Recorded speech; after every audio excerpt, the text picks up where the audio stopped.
Alright. Hello, Luca. Hello, Apparition. Welcome back to Rose Guns Days. Last time, we got to know our new friends a bit better. They each have, a bit of a chip on their shoulders. They all got something to prove. It really just feels like almost a sequel to the original Rose Guns Days that we've known, rather than a second chapter in the story. Because, as I said before, the old characters kind of finished their story arcs, and these new characters have taken full prominence in what appears to be almost a brand new type of setting. They beat the last boss, quote unquote, Caleb, and the conflict. If it wasn't for the whole thing with Lee Meiju and his organization, like stirring up a possible conflict with them, who I have a bad feeling that if the conflict is going to be, considering who Zell is, that she's probably Chinese. I have a feeling that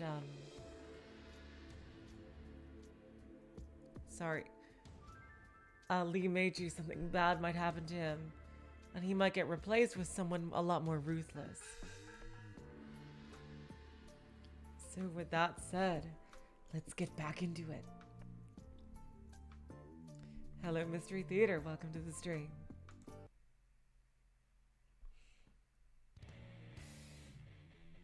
Yep, we started right at a flashback.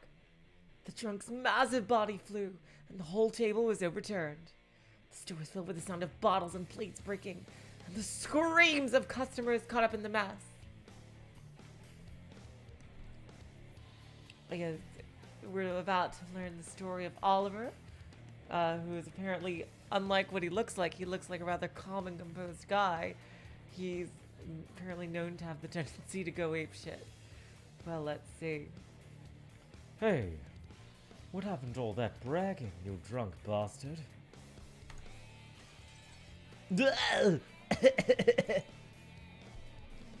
I'll teach you that you can never just do whatever you please while I'm in the same stall.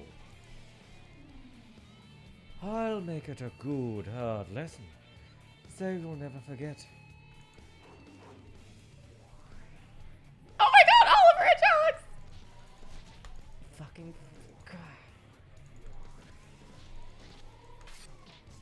Ha ha ha! Feel my Oliver kick!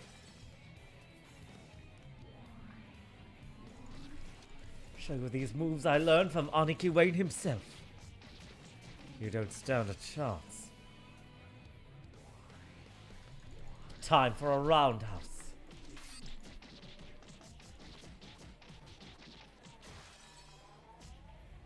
KO, motherfuckers.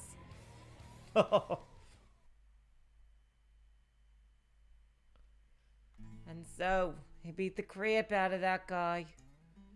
He sent him to the freaking hospital. The guy was a family man and took 3 months to heal. Had to bribe the corpse, paid the guy's medical fees and compensation for lost week. In the end, Wayne-san and the others were forced to apologize. That's how life is for you, huh? Oliver went too far. Everyone else was just too soft. The other bodyguards tried to calm drunks down and get them to leave quietly. You freaking beat him within an inch of his life. But you just suddenly started beating the crap out of him. In Wayne-san's day, no one was that much of a chicken. Look, he's talking about Wayne-san's era again. I swear if I have a freaking Japanese nickel for every time he says this. Drunk or not, they're still customers. And you did in front of a lot of other customers. When you mess up the customers, when you mess up the store, you die in the game, you die in real life. I forgot that fucking tagline. Shit, jeez Louise. Of course, the double whammy was that fewer customers came after that. Even bodyguards are workers at the store. What's the point if you end up hurting their business? Capiche? It was so important for you to be stronger than the other bodyguards. You just kept spinning your wheels. For a while, Oliver was sort of on edge.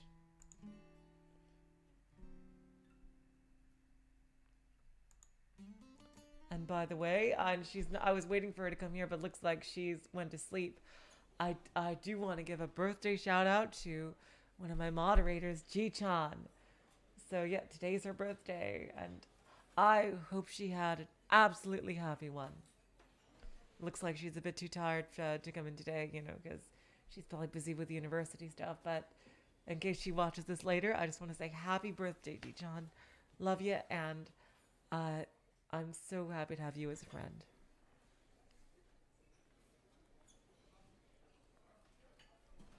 Hey, Oliver. Where'd you go? I don't need people to slow me down. I settle things myself. Yourself? You mean you went alone? Didn't Wayne-san tell us to go together? I don't need generic mooks. Oh, it may be necessary for weaklings like you to gather together. However, that has nothing to do with me. Hey, you just said you settled things. But what exactly did you settle, and how? Oliver was acting unconcerned, but he was covered in scratches and showed clear signs of having been in a scuffle.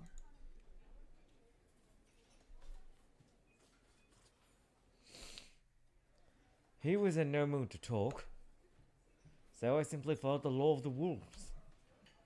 You beat him up? Did you forget the brats got the GDS back at him? Uh-oh. You knew they were going to factor into this plot as well. And how can a short-tempered bastard like you hope to smooth things over anyway? We need the guy who was looking for a fight all along. Wayne-san's orders were to stop that from happening, weren't they? I'm more than enough for a job of this level. After all, I've already resolved it myself, haven't I? You didn't make it better, you made it worse. At that moment, the entrance to the store was thrown open, and several obviously Chinese people came in. No way they were customers. A glance would all it took to see that they were members of the criminal underworld. Behind them, a Chinese boy with a horribly swelled cheek pointed at Oliver shakily. I hear you have become acquainted with some of our boys. Talk about bringing your parents to a brat's fight. Crap, they're from the Golden. Of course, we understand that this was a fight between children. If this has been a fight between adults, we would not be talking to you now. We would simply kept our mouths shut and riddled this establishment with holes. So? Oh God, he really is a hothead. You would never think that from looking at him, but he really is. Is that beaten rag of yours here for a rematch? Don't provoke them, moron! Somebody get Wade-san! Don't make a fuss, fool.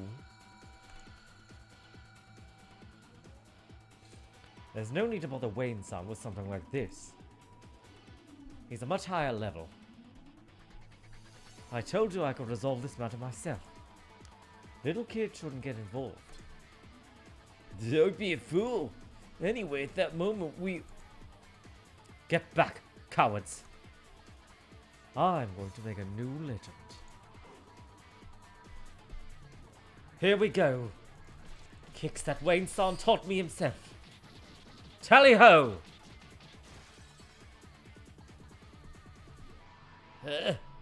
Generic mook attacks. You can't hit me. Generic mook shoulder charge. Try again. Generic mook karate chop. Kung fu chop, I guess. Generic mook kick.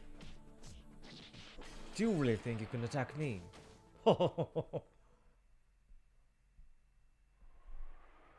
Well, it probably would have become a legend if he'd actually accomplished anything. In the end, it became such a big mess that not only Wayne-san but Cyrus-san heard about it. They also knew about Oliver's track record. Well, you can guess the rest. Sacre bleu. That's no good. That's no good.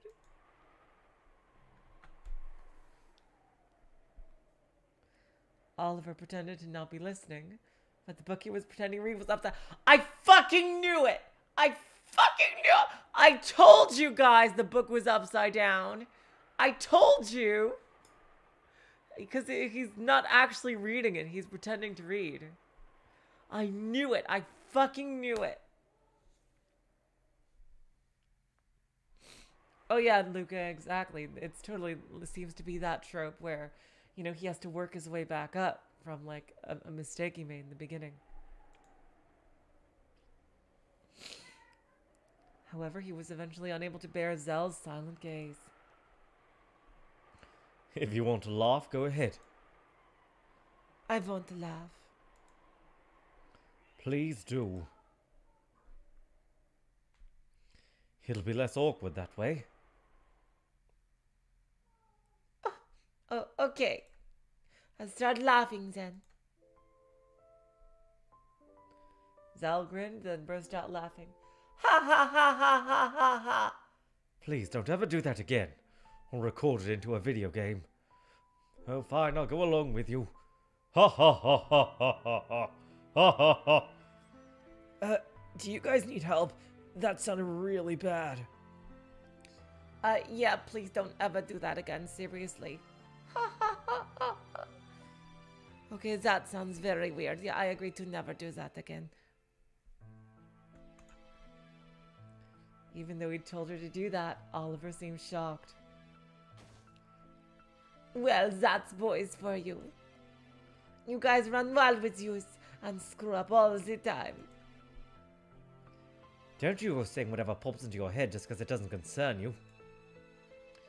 Do you want to worry about it?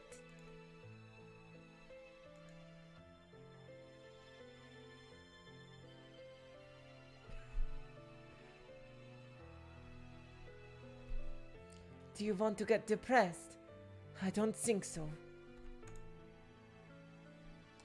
You want to clear your bad name someday and get Vincent to acknowledge you. Isn't that how you really feel? Over and over again, you sulk about, then get impatient again and screw up the exact same way.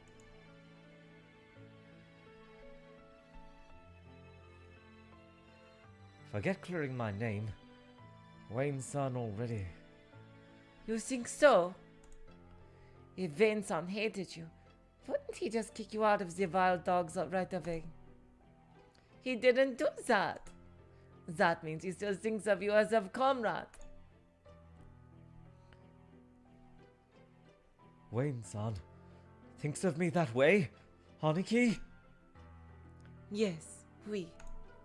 I guarantee it. Our boys are kind of generous creatures who would hang around with people they hated without kicking them out. They aren't, are they?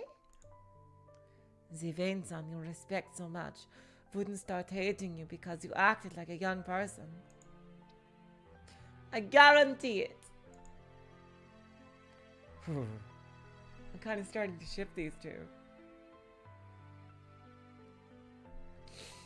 I wonder if we're gonna get some kind of Romeo and Juliet West Side Story thing here with these two. That would be amazing.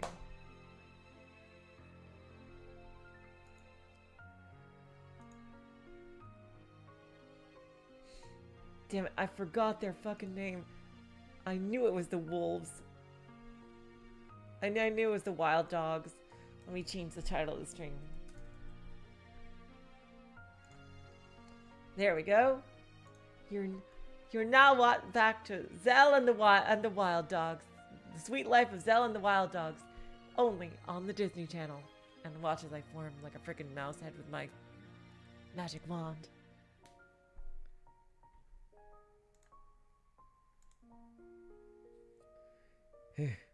Is that right?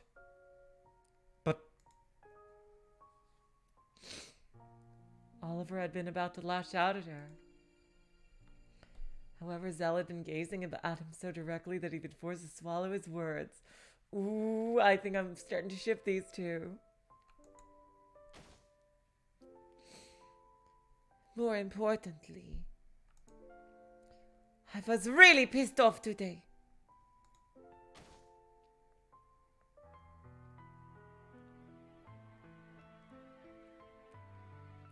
All those people calling us dropouts. Even if you say that, we've got nothing we can brag about. Well, don't forget I am the main character here, and it is my job to lead you all to be the greatest family in all of Primavera. I'm a bastard. Charles is just a brat if he can't pickpocket. A lady of the evening who can't attract customers is pretty hopeless too. Don't you see? This is exactly like Konosuba. Nothing to brag about. Yeah, right. You actually do have a skill you can be a bit proud of, don't you? Even the wild dogs were talking about it. Didn't you say something about it too, Nina-san? That you had no instruments you'd waste on them? No, how can we have a Disney Channel sitcom without being in a band? N'est-ce pas? Zal clapped her hands and looked around.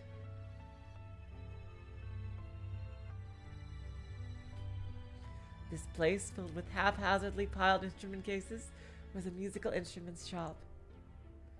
Could it be that you can all play instruments? The old man who ran the store taught us. I fucking knew it. This is gonna be so adorable.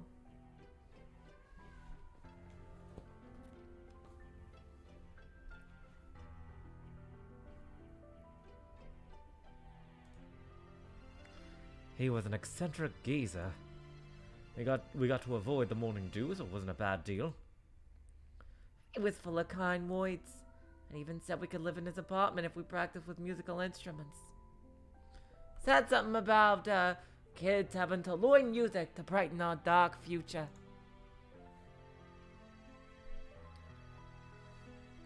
The elderly owner of the music shop had gathered the alley boys and spoken to them. If they took music lessons every day, they could live in his apartment as long as they wanted. Sounds like a good person. But the old guy sure was ridiculously strict. About 10 people spent their nights here at first. Everyone gave up pretty soon. After all, his lessons were fucking tough. I imagine his scheme was to teach us tricks and turn us into a show.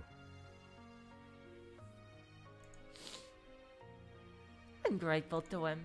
He may have been strict, but he wasn't mean. I think of him as a great person who taught something human to a bunch of early rats whose only talent was fishing through garbage. So, all of you can play? Wow! I want to hear. I want to hear.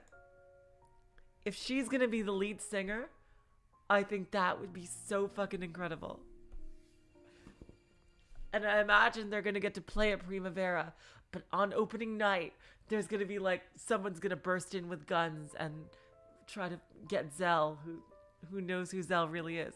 Like they're gonna work their way up the circuit, playing like the smaller clubs at Primavera, and finally in the big opening night where they play at Primavera itself, it's gonna be like someone's gonna interrupt their performance or before it even starts, and then the rest of the band is gonna have to go after and rescue her. Oh my god, this is gonna be so wholesome. I can't wait. Well, I've lost interest. But if someone's here, I'd like to do it again. Reluctant as always, Oliver. Let's do it. Let's do it. Doing stuff like this now and then has got to be good for your fortune. Right, Sal? Exactamo. Oh my god! I didn't even know she was going to say that. Let's hear you play. It's a request from Zell. All right, let's perform, bit. What'll you take? The piano's all I can play. Wow, he actually is a good look for a piano player. Then I'll take the violin. What about you, Nina? If you two are taking those, might as well grab a string bass. Oh wow, that would be so cool for her. The three of them scattered and noisily grabbed instruments from all around the room. Apparently they'd hardly used them at all lately. As they tuned, they checked their tone and grumbled at every imperfection. Oh, this might be a bit pathetic with just the three of us. Who cares? We aren't an orchestra after all. We're a band of alley rats.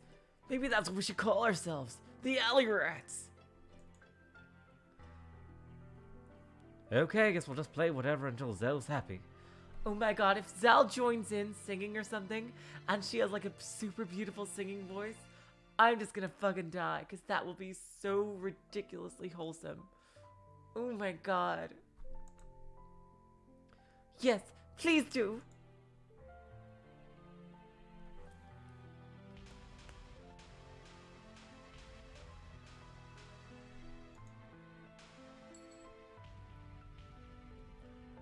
Wow, look at this. Brand new symbol here. 2 snakes.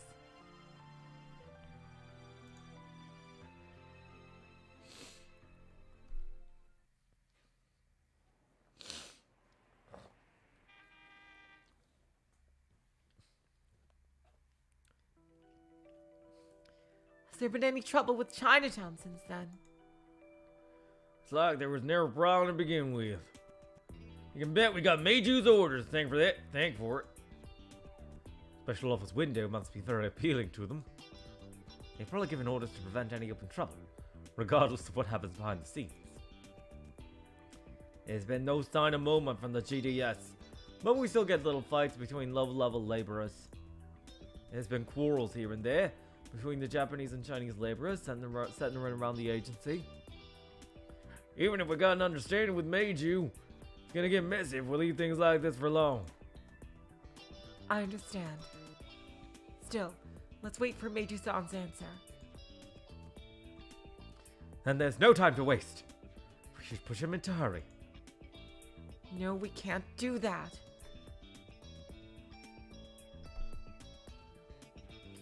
We want to establish the 2 unions to the agreement of both parties. If we push one-sidedly, then even if we succeed, it'll surely lead to trouble in the future. However, we can't leave things be either. I agree. First fights are all well and good, but you never know when some idiot's gonna pull out a knife or a gun. If someone dies, it'll mean war. Regardless of who was at fault, the Golden Dragon Society can't afford to look weak. If that happens, we'll have no choice but to fight back. Even if the tops of both organizations don't want to fight, it's possible for a feud to break out. I understand that. We cannot wait forever. It still isn't too late to set a deadline for Meiju-san's response, and we should do so. If he breaks it, we will deem him untrustworthy and push the establishment of the Union by force. Unless he breaks our trust in some clear way, I cannot do that. We have no time. We need to announce the Union establishment as soon as possible and curb the influx of laborers. If we can get them out of the way, we'll be able to manage the situation.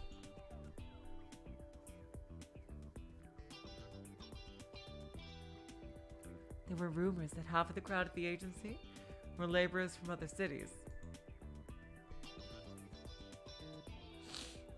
It would be unfortunate for them, but prioritizing residents of City 23, Primavera would be able to save the countrymen it was obligated to protect. However, without Chinatown's approval, Chinese laborers would be kicked out as well.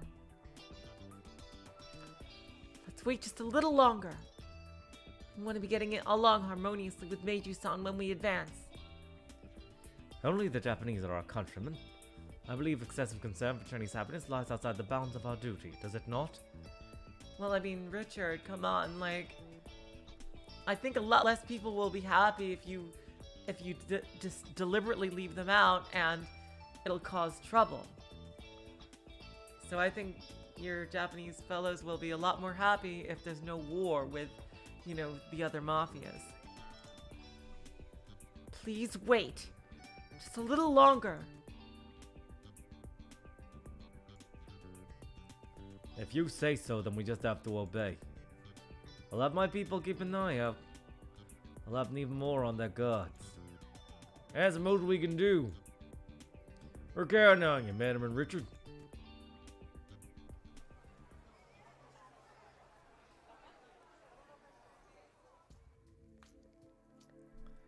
Correct. Regardless of how it appears on the surface, the deal we move forward with will be favorable to Primavera.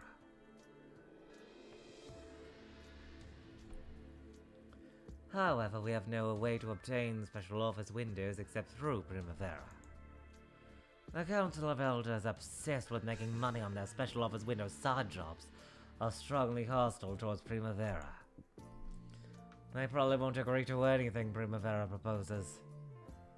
In other words, we won't be able to gain those long sought out of City 23 special office windows unless we make enemies of the Council of Elders. Well, looks like we have our next boss.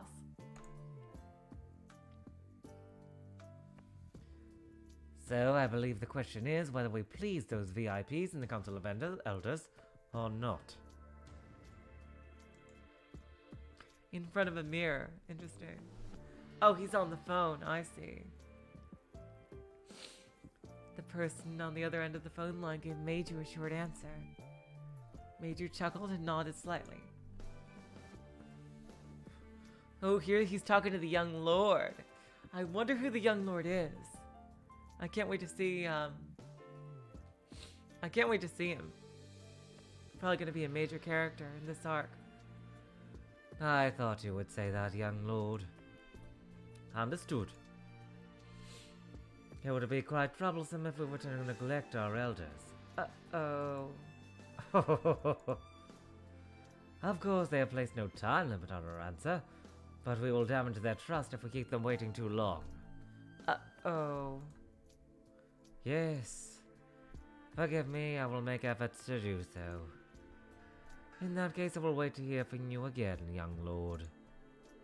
Goodbye. Nice work. Oh, hey, I'm finally in the story. Are you done with your evil scheming for the day? Sorry about that. Us men always hogging the madam's time. I'm finally back in the story. How about a drink? I've got one ready. Boss! Good work today. Now that ain't bad. Maybe I will help myself to a little. Let's give him really good service today. If Saru-san quit his job, we'd all be in trouble.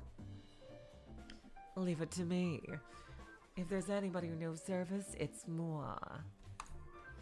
I'll give you a physical lesson in what the boss's perks are. Leo, you bastard. I'll bet you're getting so jealous and we'll be back here tomorrow. Huh? What's wrong, Wayne? Are you going home? I'll piss. Even if as we stand here, something troublesome might be starting. It's a brand new story arc. There's a lot of young people looking to make a splash. Gotta keep our eyes on all of them all the time. Oh, some of those young people have gotten quite dignified, haven't they? What do you think? Being a boss makes you popular with the girls, doesn't it? They must be all over you. So, have you got yourself a harem? Swapping girls every night? I've got no interest in women. Except for Rose, I guess. I'm going. Letting you mock me has ruined my mood. God, I wish Chi-chan were here. She would have loved that line. Looks like he's as uptight as ever. That's not true. I think Wayne-kun's a lot calmer than he used to be. You think so? I guess even kids like that can grow. Damn, this music sounds like Danganronpa V3.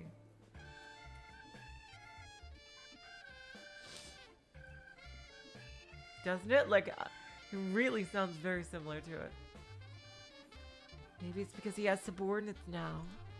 I think having children changes you a lot. Forgive me, madam. We just received a phone call from a woman calling herself Rapunzel. From Zell? What could it be? Oh my god. They're gonna ask to perform, aren't they?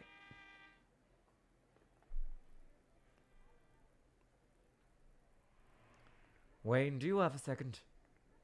Some trouble? The information is unconfirmed, so I haven't bothered Rose with it yet, but rumor has it that the GDS is plotting something. Something related to the issue with the employment agency. A rumor. What are they supposed to be plotting? I don't know. I obtained it via a certain source, but the details are unknown. For all we know, the GDS is shaking our hand with a blade hidden behind their back. Understood. I'll have it looked into. Wayne got into his own car and drove away. As Richard watched him go, he sighed and looked up at the club. It's a business where dirt is bound to turn up if you poke around.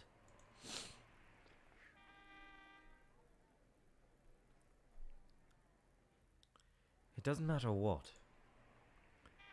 Rose, we need a card with which to force the GDS's hand. What were you doing in a place like this, brother? I was looking for you. Let's grab a drink. Sorry to trouble you. I might as well have a little too. But of course. Take a little break from playing Mafia. Gotta enjoy the wonderful drinks, the wonderful singing, and wonderful music.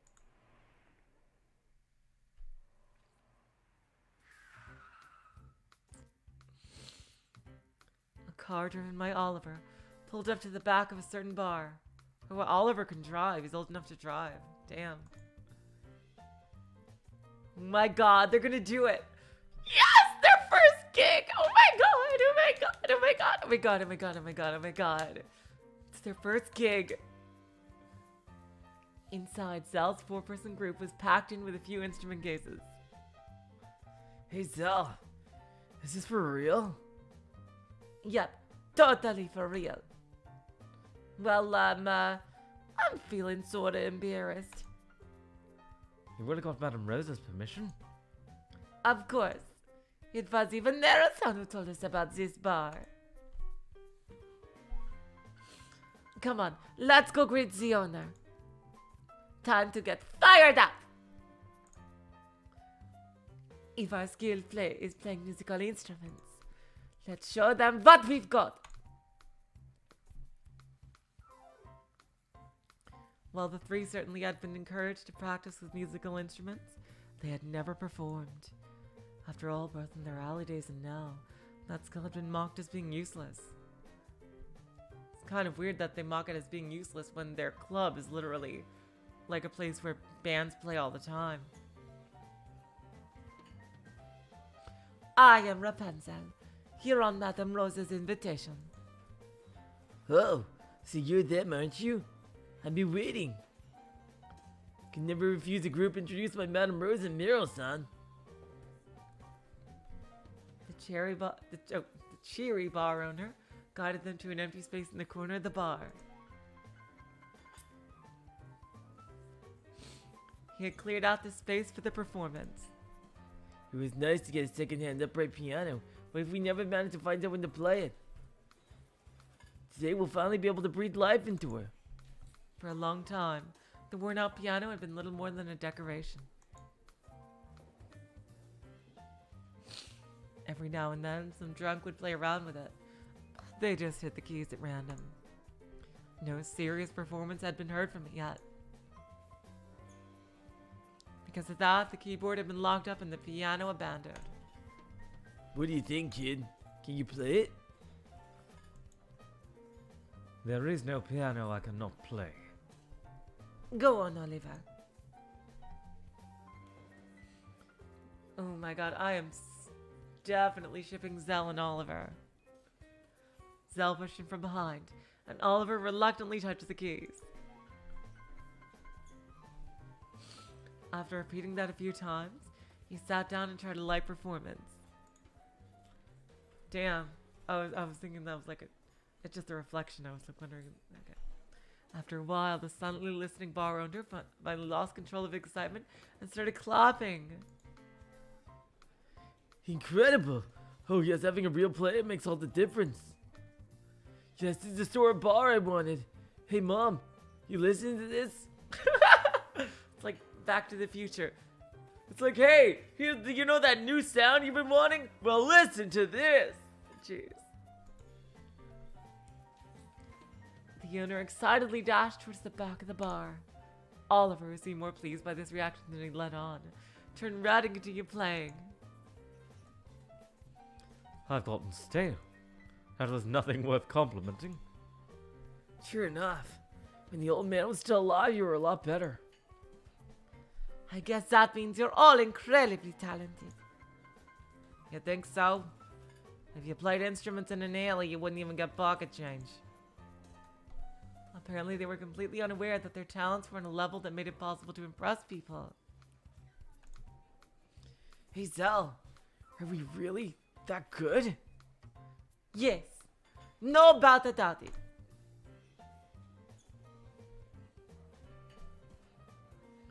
The owner came back with his wife and a neighbor who just happened to overhear. By then, Charles and Nina had finished getting their instruments ready. Come on, let them hear it. Show them what you can do. Charles and Nina looked at each other, then picked up their instruments. A feeling began to well up inside them, a desire to see if their playing would really go over well or not.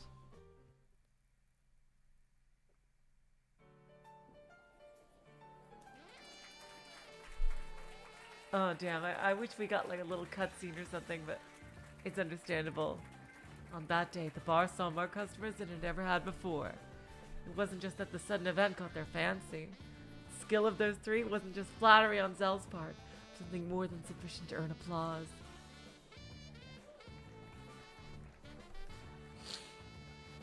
Each time a song ended, a crowd of drunks rewarded them with a wave of shouts and unrestrained applause. Three of them had never been on the receiving end of so much approval.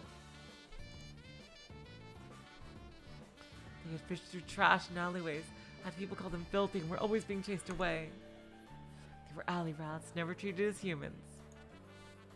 They had given up because of that. They probably never imagined that they'd be bathed in applause one day. Oh my god! I've never had people praise me like this before.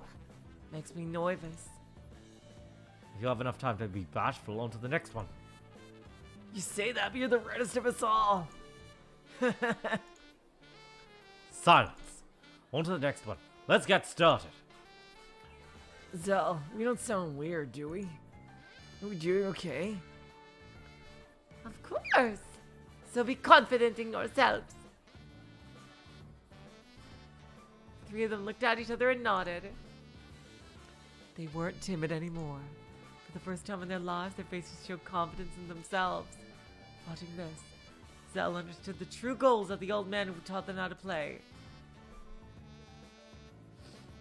Surely, this very day was the thing he wanted to show them.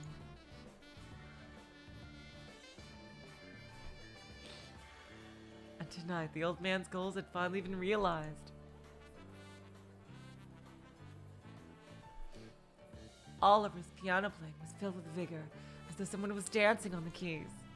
Charles's violin and Nina's string bass had no trouble keeping up. I really wanted Zell to sing as well. That would be the icing on the cake. For the first time ever, they're learning that playing instruments could be fun.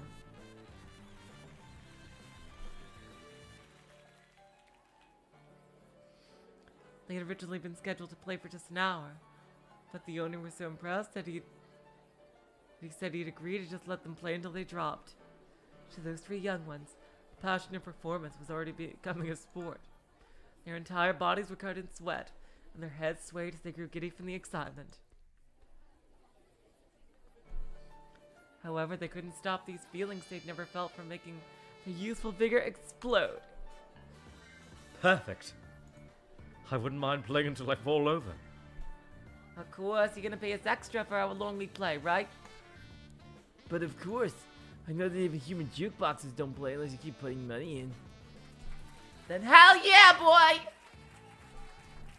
Yuna grabbed a bunch of crumpled bills from the register and held them up for them to see. And the drunks also grabbed some change and started throwing it into the violin case. Whoa, whoa, awesome! How much Negromon could I buy with this? Fool, you can stack all the money up later. Let's do this. I'll play till I drop. Good luck, you three. This should get you enough to eat for a while, no doubt. You gotta do something too, Zal. Yes! Yes, Nina! Yes! Woo! It's not fair if we're the only ones sweating. Huh?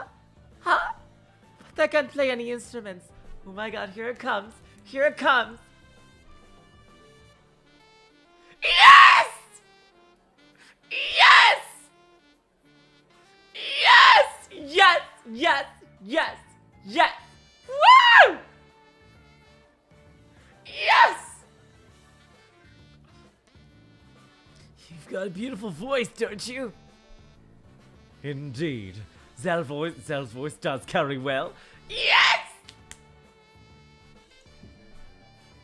You get up here too. We're a 4-person group, not 3. Hell yeah! Disney Channel sitcom, let's go, motherfuckers! That's right. We're already a 4-person group. You at least know how to sing, don't you? Don't you run away when we've gone this far, Zell. Huh? Sing? Me? The drunks started cheering for her to sing. Yes! I've got no confidence at all in my singing abilities. But if I've seen enough Disney Channel in my life, I know that I will be able to sing like a professional the very first time I try in public. I'd feel as a woman if I didn't step up now.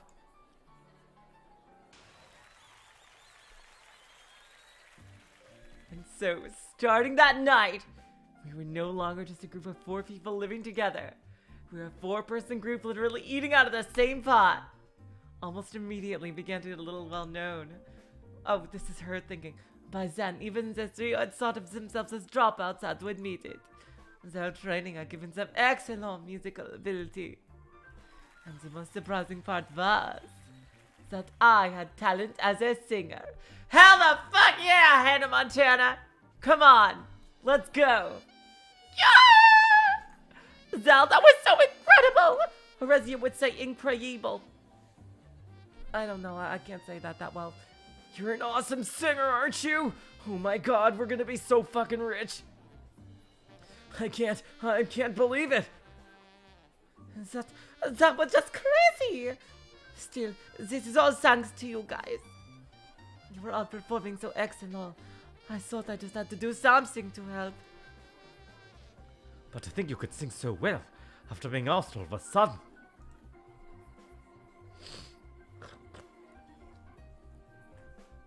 Your guts are even more impressive than your singing.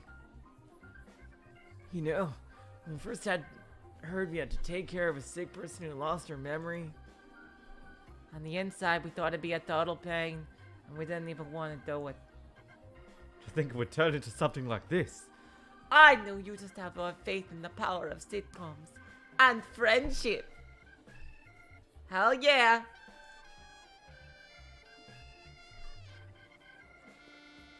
Life is so unpredictable.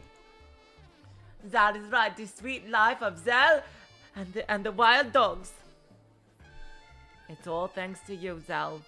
I really feel bad about how we felt at first. Anyone would sing that if they were just suddenly told to look after some kids they didn't know. But we do know you now. We're a group of 4 comrades. And we're not dropouts. If you hadn't encouraged us, we would have been losers for the rest of our lives. So this is what you meant by raising our fortunes, literally. It is about taking action. That is the easiest way to summon good fortune.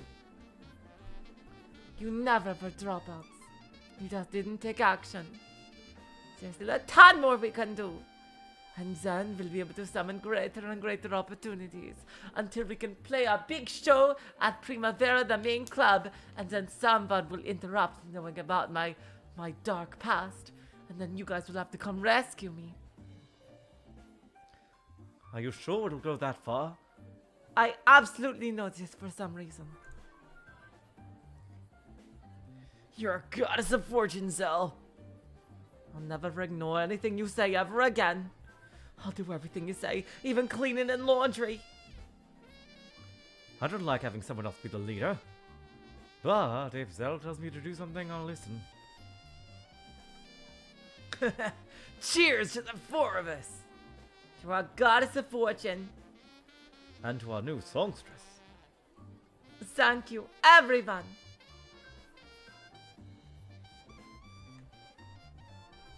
Oh my god.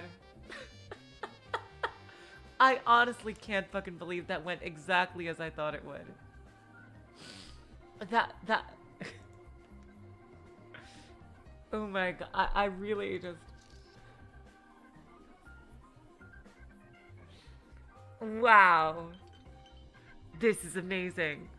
I'm already thinking this arc is gonna be better than the previous one. Oh my god.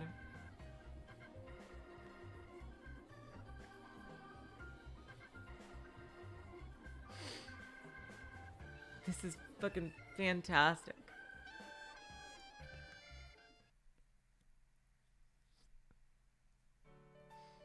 Eventually, even the higher-ups at Primavera heard of our reputation. We received class to play at other Primavera establishments, and we began to get popular in the nighttime scene.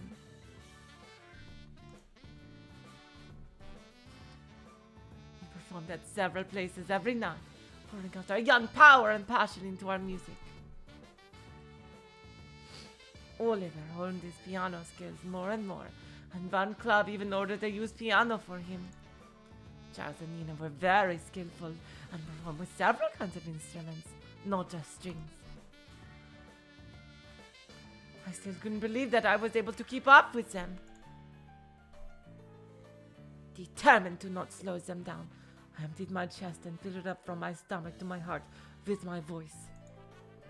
As though I didn't mind if I died once the singing was over.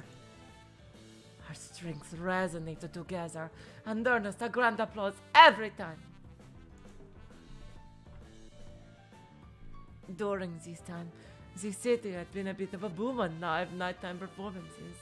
But luck.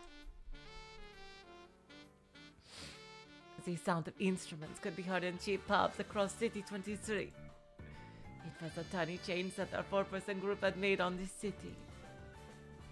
And also, though this probably was just people's imagination.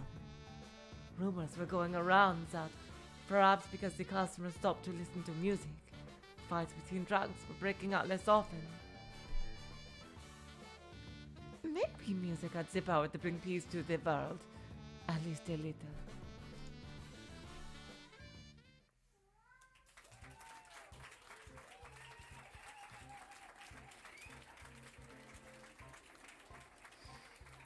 Oh my god, Mystery Theater. I gotta read Mystery Theater's comments. And Luke and Mystery Theater, Apparition and Mystery Theater's comments. Like, maybe for the next performance, they'll play something Toho, but old-fashioned. Oh my god.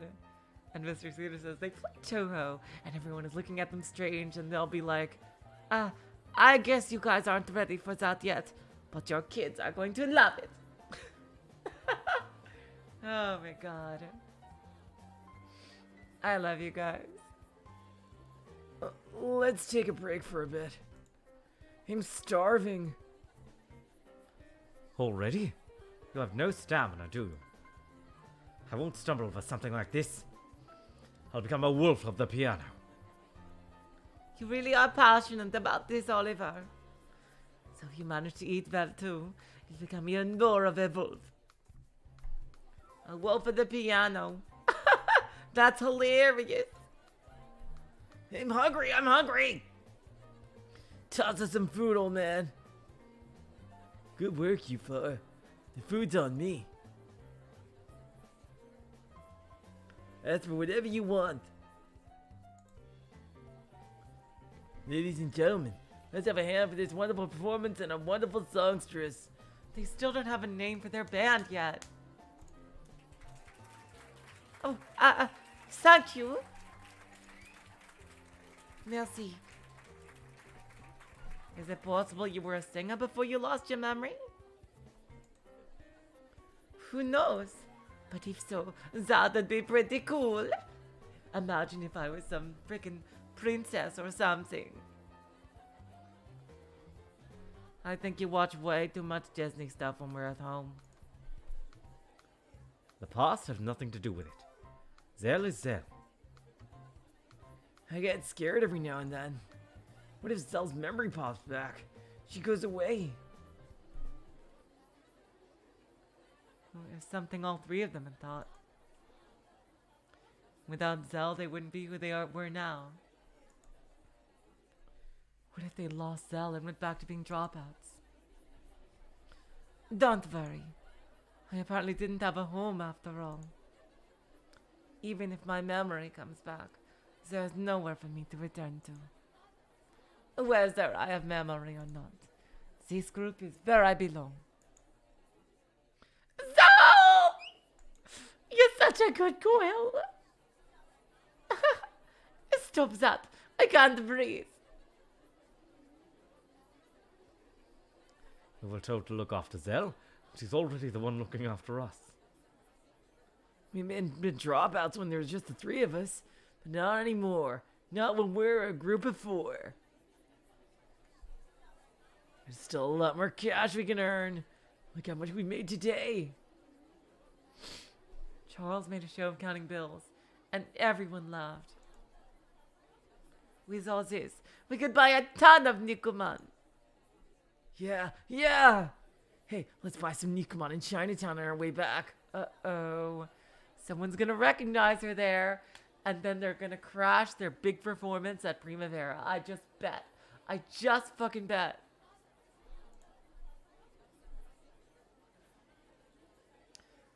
Do you have some disease when you die if you don't eat Nikuman? Seriously. Well, we're pretty close anyway. Maybe we can just drop by on our way back. Come to think of it, we're getting a lot of yuan bills today. Yuan bills. A currency known as the Japanese yuan, which was used in cities under the management of the Chinese army. Of course, after being occupied by the American and Chinese forces, both Japanese dollars and Japanese yuan were in circulation. That's gotta be super fucking confusing.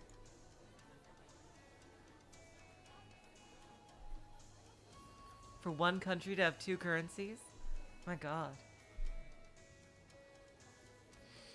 In City 23, Japanese dollars were overwhelmingly more common, but as you approached Chinatown, you started seeing Japanese yuan a lot more.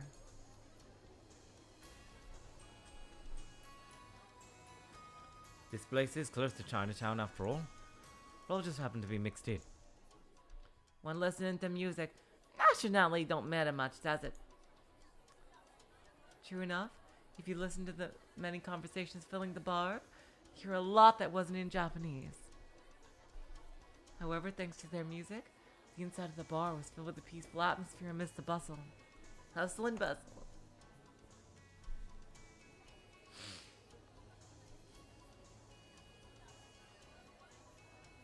The Japanese and the Chinese were in high spirits, and both seemed to be enjoying the bar's atmosphere. Oliver, you're thinking a fight may break out, aren't you?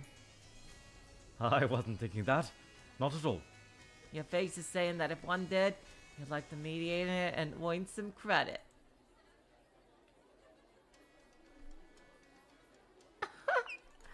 How about it, Oliver? Do you still want to fight? It's not like I like fighting, Baka. I just thought it was the only path that led to the ideal I wanted to become.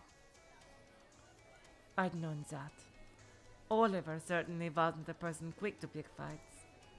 He just thought it was the only way to get closer to the ideal self he wanted to be, and there is another typo here.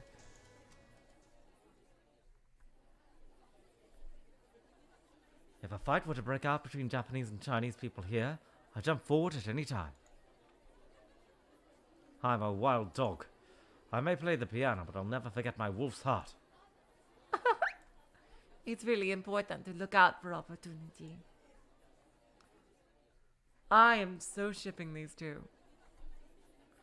Opportunities never come to people who lose the ability to do that. Your only problem is that you handle all of the opportunities you've had until now with violence. Yes, that may be. I'm sure you'll get a huge opportunity before long. After all, your fortune is steadily rising. Yes. Oh my god, the way he's looking at her. God! Look at that, just look at that. Oh my god. If I do what you recommend, luck will come even to me. And Oh my god. Jeez. Oh my god. God. Oh my god. Oh my god. Oh my god. That's what I'm thinking too, Mystery Theater. Like, there's gonna be about to be a war between the Japanese and Chinese forces, but these kids are gonna play in a big band and like stop the war with music. So yeah, it's pretty obvious that Zell is actually Chinese and probably someone very important to the young lord or whoever that is, who's probably the main boss of this arc.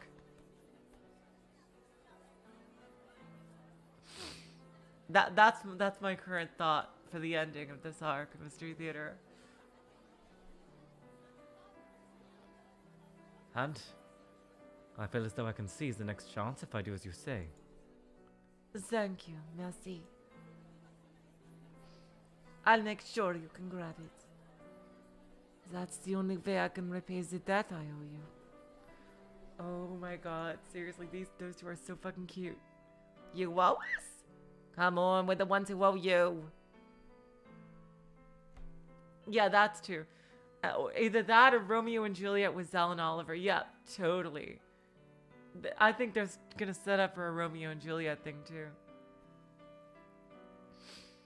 It's true. In fact, we've got to do something for you to clear the debt we owe. We three dropouts will certainly repay our debts to you. Yep, I can tell right now. They're gonna repay their debt by rescuing her or something. Even if the world abandons you, we definitely won't. We'll always lend you our strength. Charles and Nina nodded. Yep. I am loving this arc set up so far. Seriously. Zell felt her eyes getting hot. Thank you. Merci. What now? I'm thinking I don't care if my memory ever comes back or not. As long as the four of us can always have fun together. You know, I've been starting to think that I could get used to this. It suits my nature. I'm 100 times better at this than the reborn thing cousin Mercedes. Well, I don't want to abandon being a wild dog. Then make that the name of your band!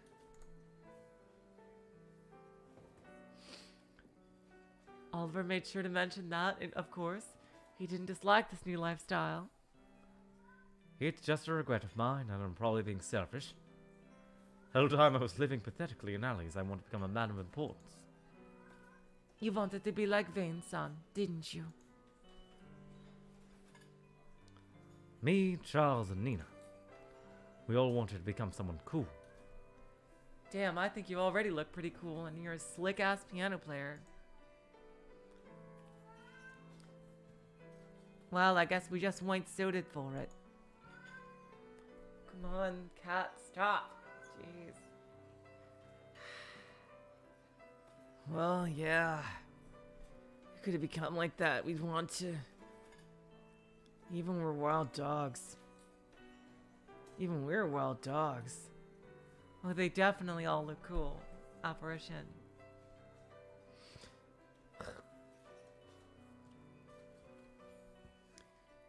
I want to accomplish something big and impress Wayne-san. It's fine.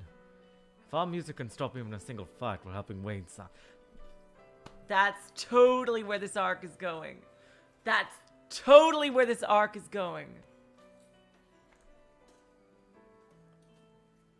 We all basically helping out with what he said to make sure Japanese and Chinese people don't fight each other.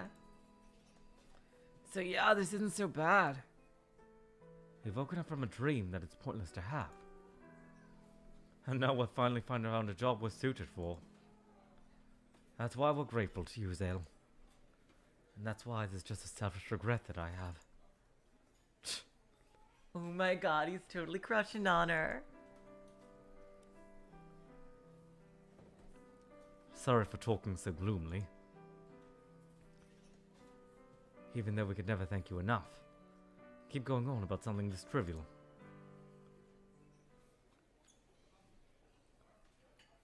So you all don't dislike music, but you still want to live as wild dogs, then make that your band. That's probably what she's gonna say. The three smiled uncertainly. They had nearly given up on a position in the criminal underworld. However, it was hard for them to cut themselves off from their childhood dream to become a man like Wayne. I'm just full of lingering regrets. Forgive me. I'll try to be very accepting of this correct way to live. Life earning applause with the piano might be surprisingly hard to part with. How unmanly of me. How dare I act like a wolf? Don't take it badly, Zell. I'm just overexcited and rambling on, it seems. I'll go wash my face. I haven't had any alcohol, but I'm still acting like a drunk.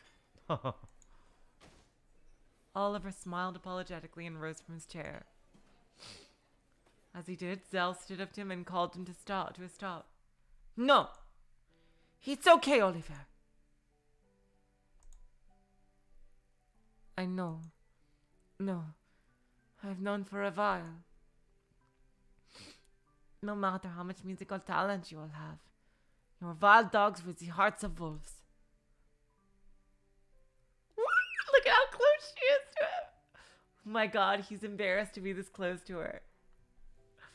It's the same for you too, right? Music is fun. But you want to become the sort of cool men and women you admired and impressed Vane-san, right?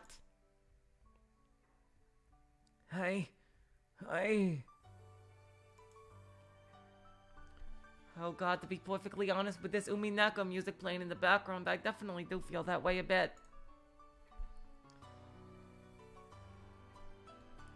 Still, it's just not possible for a bunch of dropouts like us.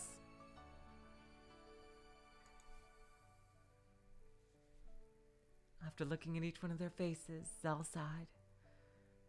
Then she had Oliver sit down, had them all lean forward and whispered as they're telling a secret.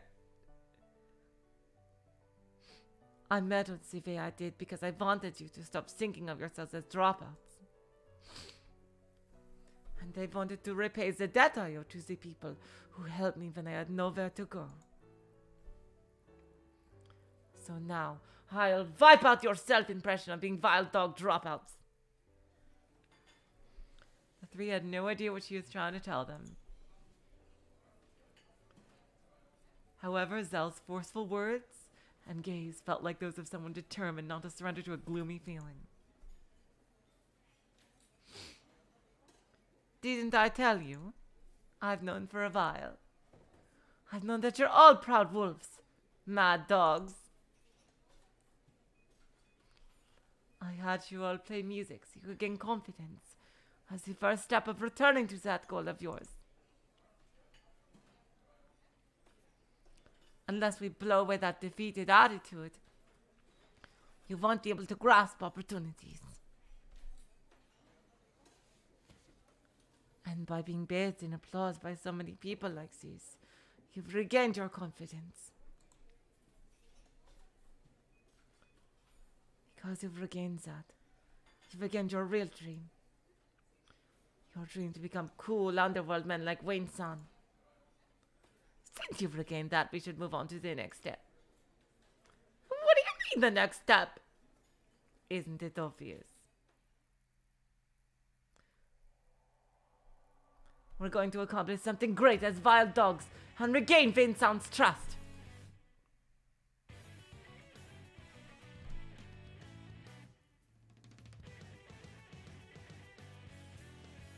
Damn, listen to this new OST. Something great? How?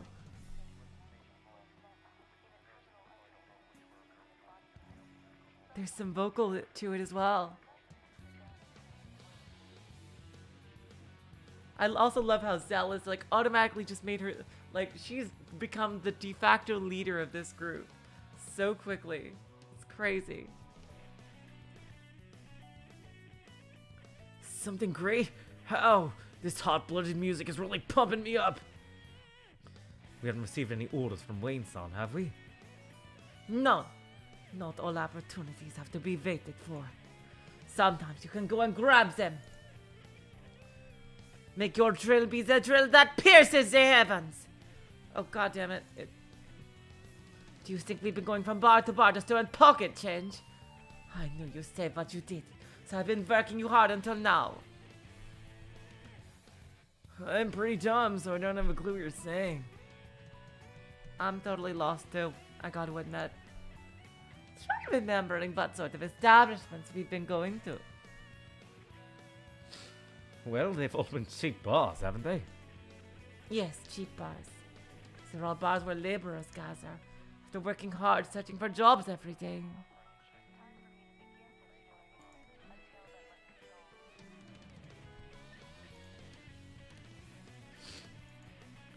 I don't have a clue what you're saying. Shut up, fool.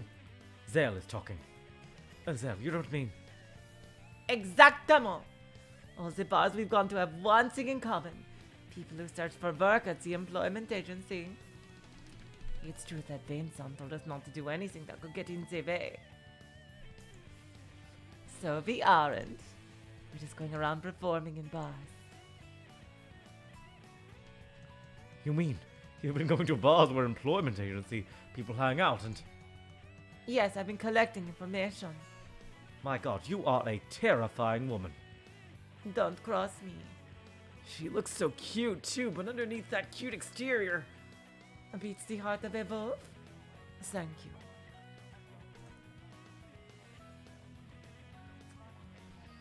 They travel in front of the employment agency, which Vincent was worried about. I was trying to find some way for us to help regarding that. Holy motherfucker! Zella, you some kind of freaking crazy ass genius? Is that so? I thought we were just going around performing. All according to Keikaku. But we haven't picked up any info. You were all absorbed in your performance. No, it's okay, that's enough. Because you made the atmosphere so peaceful, people were cheery. And that made them talk more freely. On top of that, we were performing here until a second ago. So no one think it's suspicious enough for us to be here. We've been able to openly gather information from what they've said to each other. How long have you been thinking this, you increasingly attractive woman? Since the beginning. I have a gigantic gigabrain. And if I didn't find anything that seemed helpful, I plan to let these end as mere performances. Which means you've heard some vital information? With Lori Beth? Oh my god. Do any of you know what the backdoor employment agency is? The three of them didn't know, and they wondered what she was talking about all of a sudden. They knew what the employment agency was. A lot of people gathered in front of it waiting for day laborer jobs. However, they had never heard of a backdoor employment agency. When you add backdoor to it, it sounds pretty shady. What on earth is this about? That's right. Until today, I didn't know what they were talking about. Backdoor employment agency is just my liberal translation of the word, but Chinese people have been whispering about it in bars here and there. I say, Their boss near the employment agency, so a lot of Chinese people who gather at the agency are here too. But what is this backdoor employment agency? Since you're telling us about it today, you must have reached some sort of conclusion. Exactamo.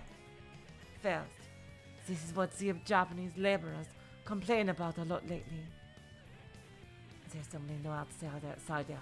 I can't get jobs anymore. It doesn't matter if wages have gotten up if we can't get jobs. And after all Madame Rose did to raise wages. No one gets to take advantage of it, and the earnings have actually gone down. Yes, it is ironic. But because everyone thinks that, they haven't noticed. What do you mean? Wages have risen. That's why there are more outsiders. That's why there are fewer jobs to be had. Everyone's thinking that, so hardly anyone notices. But some people have noticed. A few of them were talking about it.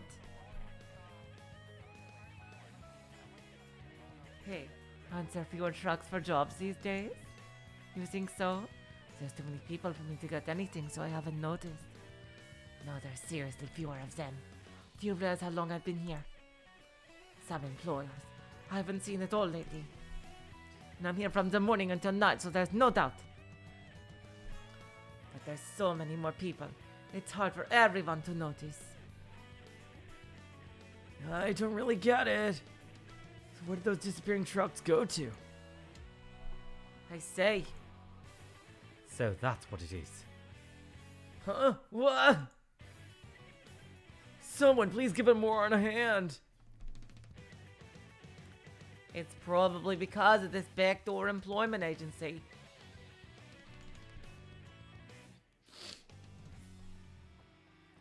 Jobs managed by Primavera are supposed to be fairly distributed to laborers in front of the employment agency. However, what if someone decided to sell that fairness for money? I don't really get it. Who's buying what now? People are buying high-wage jobs that they can't get no matter how long they wait. The old daily wage was $200. It's $400 now. However, what if there's so many new people that you can only get a job once every 2 days? Even if wages are doubled, if you only get paid once every 2 days, it's the same as your daily wage being $200, no? What if someone then offered you a job where you got $210 every day? It was natural that poor laborers would listen to that sweet deal. So for $100 wages was to be paid, the laborers are swindled out of $190.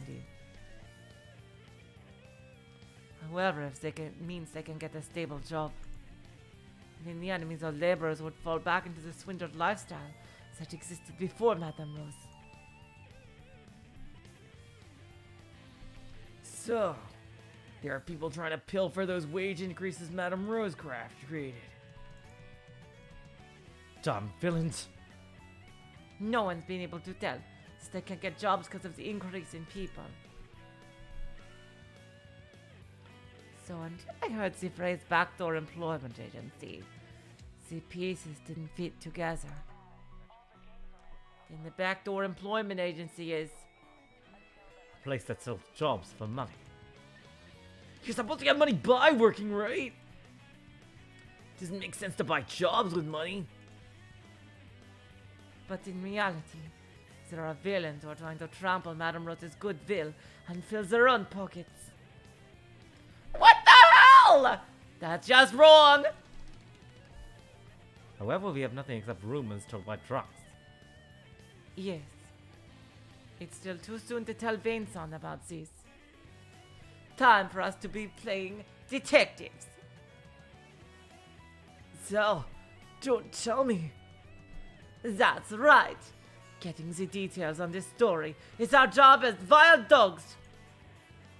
If it's true and we're able to get proof, wouldn't that be incredibly accomplishment? Zal stood up. The other three also hurried to their feet. To those who had shown the will to live as wild dogs, there was no time to waste sitting around.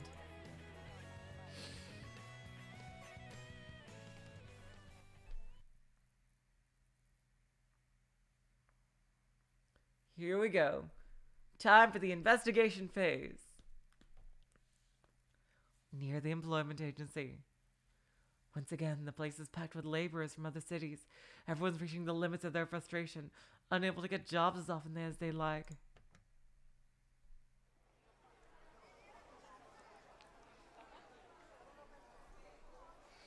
Originally, the employment agency was supposed to be a place for people to apply to work. However, there were hardly any jobs given to Japanese laborers who could only speak Japanese. At some point, it became common for Japanese laborers to gather in front of the agency gates and wait to be picked up for day labor jobs. By now, the space in front of the agency was packed, while the inside of the agency was practically empty.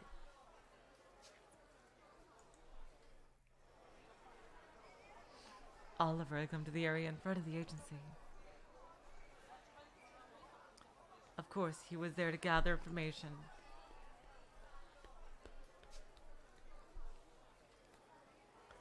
Poor-looking men were killing time complaining about the recent situation.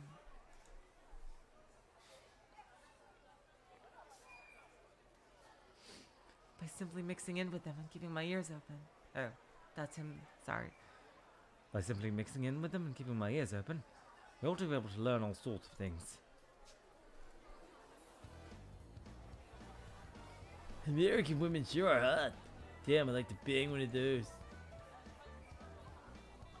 Sure was a cockroach, but the bastard told me it was a burned onion. Damn it, what's that stench? Stinky tofu sand? Get that stinky tofu sand the fuck away from here. They aren't talking about anything useful. Looks like it'll be faster to just bring up a topic myself instead of waiting for someone to talk about what I want. So, hello, fellow workers. Tally-ho. Not so many trucks coming. Are there fewer jobs lately or what? I mean, totally right. Buddies, I muttered to no one. Down in the luck, people are quick to chime in on opinions they agree with. I agree. Had a bunch more for a while, but there's clearly been less lately. Hey, are the trucks really coming here or what? They aren't gathering people somewhere else, like some crazy kind of secret, evil employment agency for other people that I just totally made up, are they?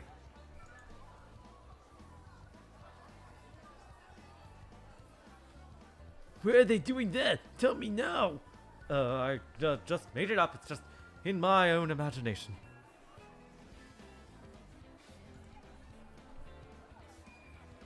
Idiot, if we knew, we'd be wondering why we wandering about around here for.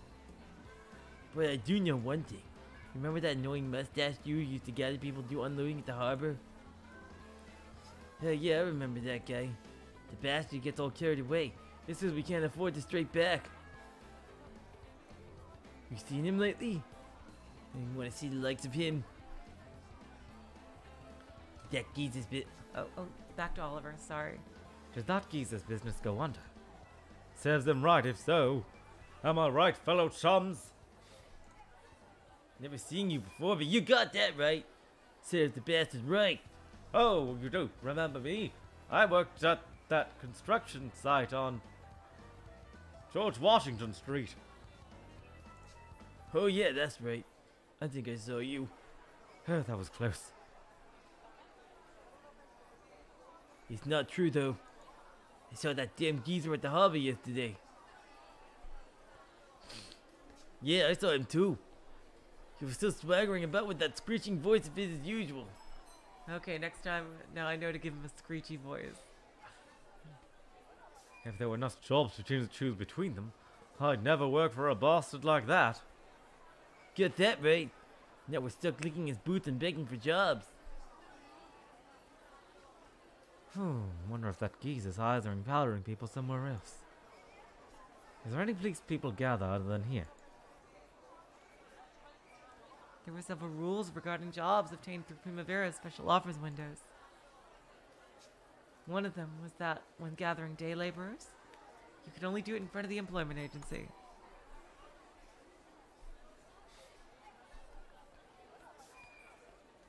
There was a measure in place to make getting jobs as fair as possible for the laborers.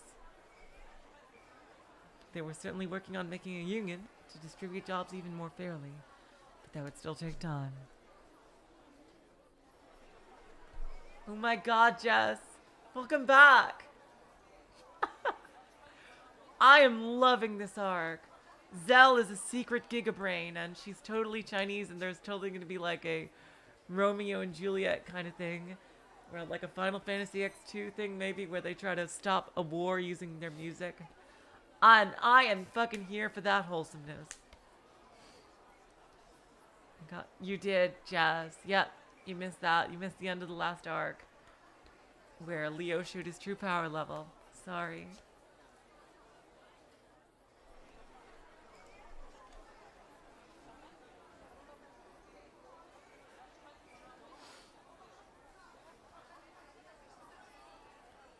This was just a temporary rule until that was completed.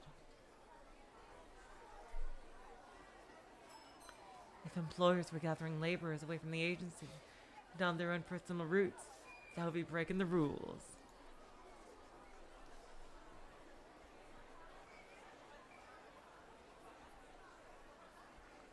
However, this was no more than a gentleman's agreement. Zell is awesome so far. I am loving this whole wholesome thing the four friends have going here.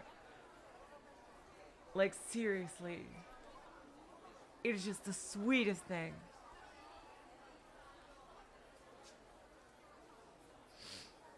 However, this was no more than a gentleman's agreement. A gentleman's agreement established out of respect to Madame Rose and Primavera, the ones who brought City 23 back from the brink of destruction. It was only natural that given time there would be fools and villains who took that agreement lightly. We all know that's true. Gentlemen's agreements ain't worth shit if someone's evil enough. At that moment, several job trucks arrived. The man gathered around them at once, half threatening the people in the truck to give them jobs. Don't push me, don't touch me, you at my shoulder, bastard. It was pandemonium. When Oliver tried to slip out of the struggle, a large man suddenly grabbed him by the collar. You bastard! Think you could step on my foot and run away like you had nothing to do with it? Oh, you have the wrong person. Try asking someone else.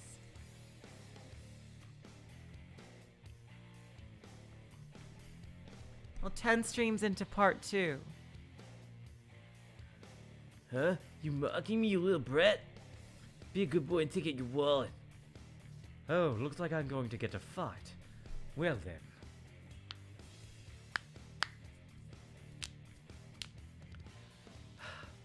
Are you ready? Silence, scum. You call this a conversation?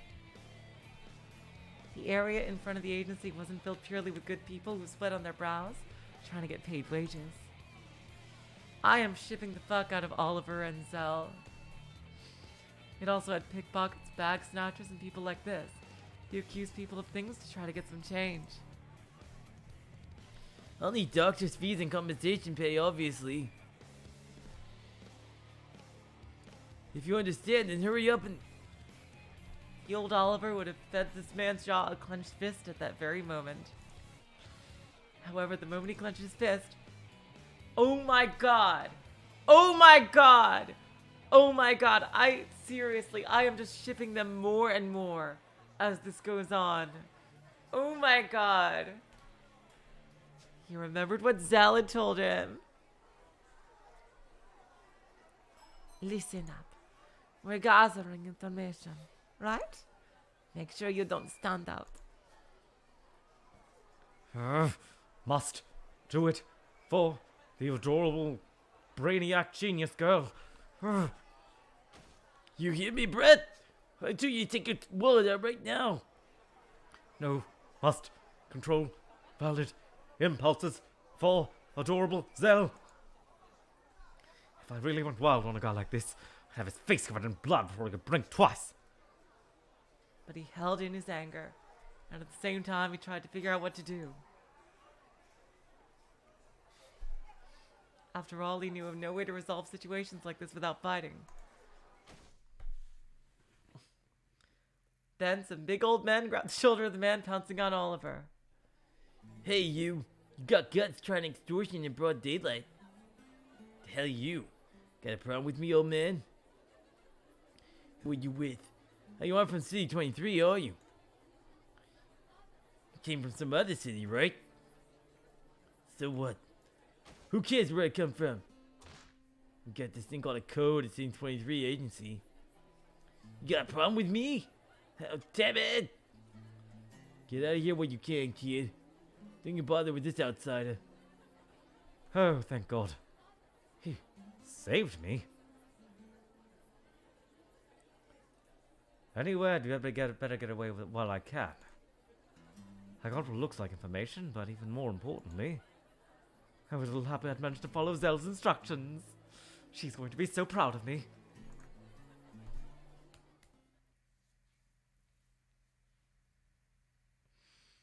Oh my god.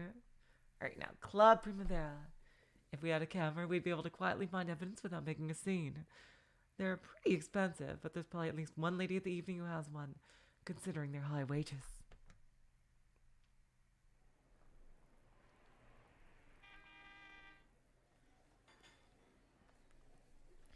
Sorry to keep you waiting, but I'm... Oh, I thought she was saying that, sorry. Sorry to keep you waiting. Here you go. Know how to use it?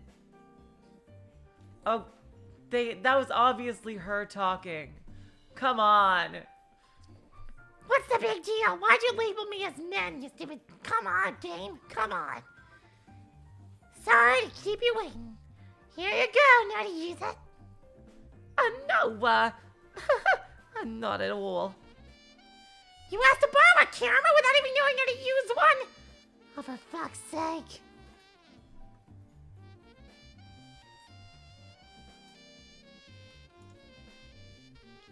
Well, even you had it tucked away forever, since you couldn't understand the instruction manual. But still, this is a pretty expensive toy, isn't it? I'm surprised someone as terrible with machines as you bought it. Ah, shut up, you string bean! Even I want to be like Kimura Ike sometimes. I'm guessing that's a famous photographer. Meryl was holding up a German-made camera. Once, when she had been slightly drunk and in an artistic mood, a regular customer had recommended it and she'd ended up buying it. Of course, it was more expensive than anything you should ever buy on a whim in Japan of this period. Hello, Zarmegas. Welcome to the stream. But what would you use the camera for? Don't be stupid. Haven't you heard the good reviews these kids have been getting lately? Yeah, I did hear about that. Their whole Disney Channel thing that got going on. Zell started a 4-person music group, didn't she? Ooh, so you're gonna take pictures of that? So you finally gotta get serious and use that for PR? Well, something like that. Come to think of it, you learned how to play music from the old man at the music shop, right? Looks like the phrase art brings bread is cheap. Seriously, good for you. In the past, when Nina had tried to make a living as a lady of the evening, she had been in Meryl's care. Meryl had done a lot to look after her, so she could become a woman capable of supporting herself, but... I'm sorry about all that. I just got no talent for it. No need to worry. It's only natural that people will be bad at some things and good at others.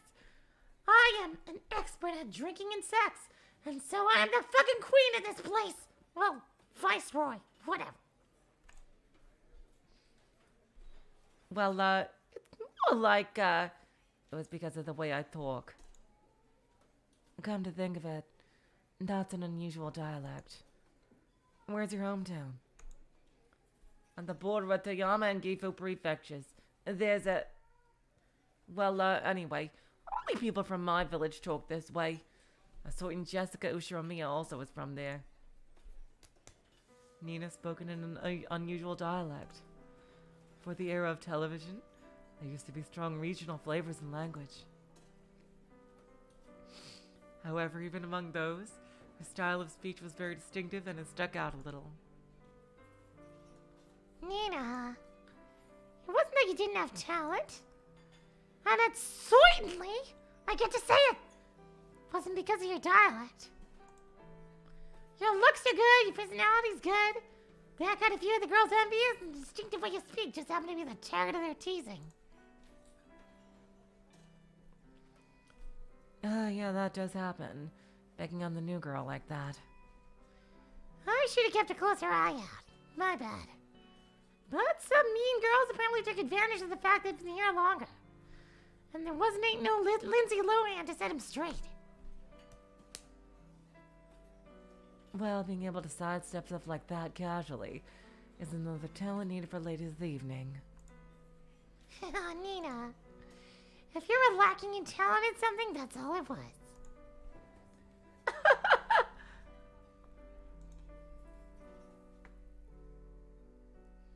When some of the more experienced women saw this new girl getting regular customers, with nothing but her attitude, they weren't happy.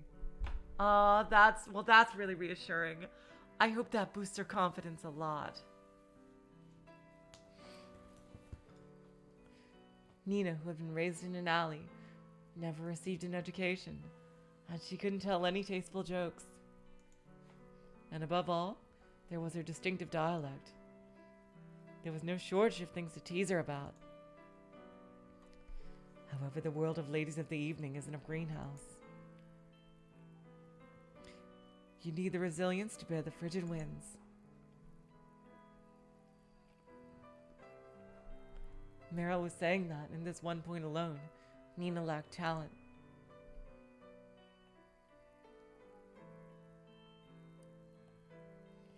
However, Nina hadn't liked hanging out with only women, not since the beginning.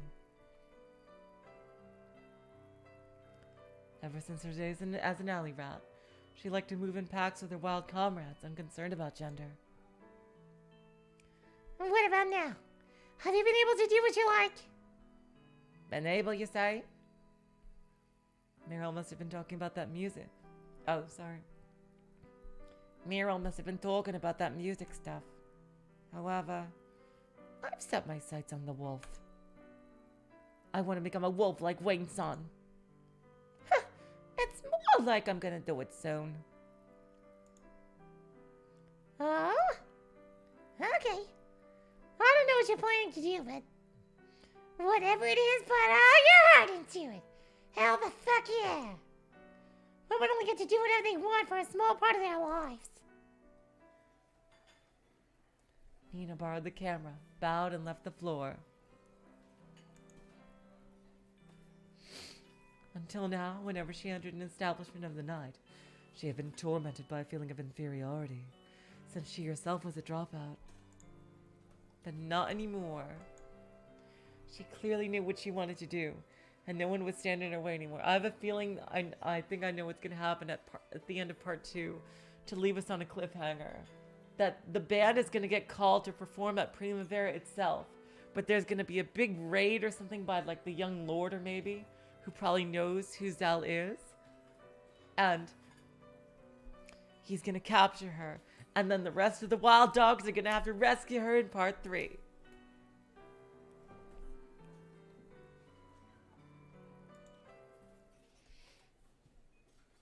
Oh, if it isn't Nina. Long time no see. Oh, it's you guys. So did you come back to the club in the end? Well, it's not like you'd find any other job to feed yourself with. Goyle, have you even been here in the nose? Hey, listen. I hear Sally got a customer to buy her car. Me too. The other day, an American soldier bought me this incredible ring. Nina, have you been able to eat healthy? If you drop by the club, we could at least give you some leftovers. They were obviously making fun of her. Even though it had been some time since she quit the club, they still treated her as an inferior. But Nina laughed easily. What are you guys going on about?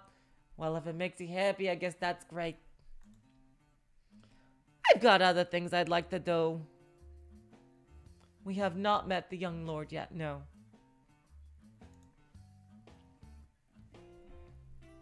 If we all get to do stuff we like, I have a feeling, though, that the young lord is going to be the boss of this arc.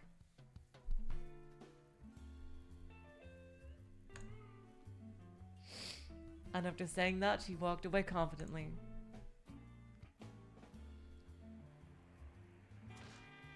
I said it! I told him! Nina's chest was still pounding. I'm not a dropout anymore! I'm a wild fucking dog! Eat that, you eyeless freaks! Woo! I'm about to accomplish something big. I'll get tons of evidence about that backdoor employment agency on this camera.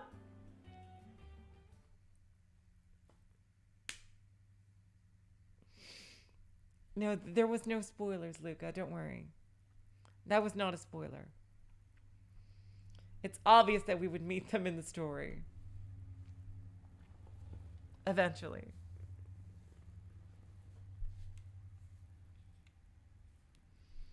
Harbor. Countless laborers are sweating here. Again today to support their families.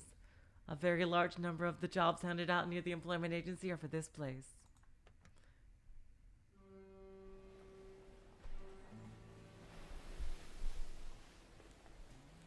The harbor area stretching out from the southern tip of City 23 was one of the busiest areas in the city. Chinatown to the north and the harbor to the south. Those were the two lively poles of City 23. This is where Caleb had all his shit.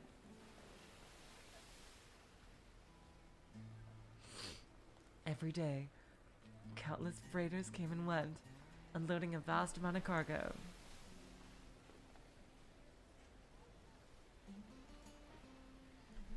The large number of workers involved in this task worked, ate, and drank alcohol.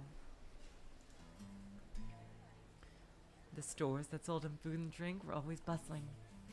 Harbor alone had enough vigor to be considered a city of its own. Hey kid, out of the way. Looking for daddy or something? Don't treat me like a brat! Even I'm here looking for a job so I can eat. That's so. Sorry about that. You looking for a day labor job? You can't get one here. Rules say you can only get day labor jobs in front of the employment agency. Rumor has it that Primavera will be chasing out the guys from other cities, but just when are they gonna get around to that? Even if I go there, I can't get jobs. I haven't even seen some of those trucks lately. Have there been companies going out of business, so less people are getting hired? During Caleb's era, I understand it. The other company's going under now. Right now, we're filled to the brim with cargo coming from America. All harbors are overflowing with jobs. Long live cargo, long live work. Long live the Marshall Plan.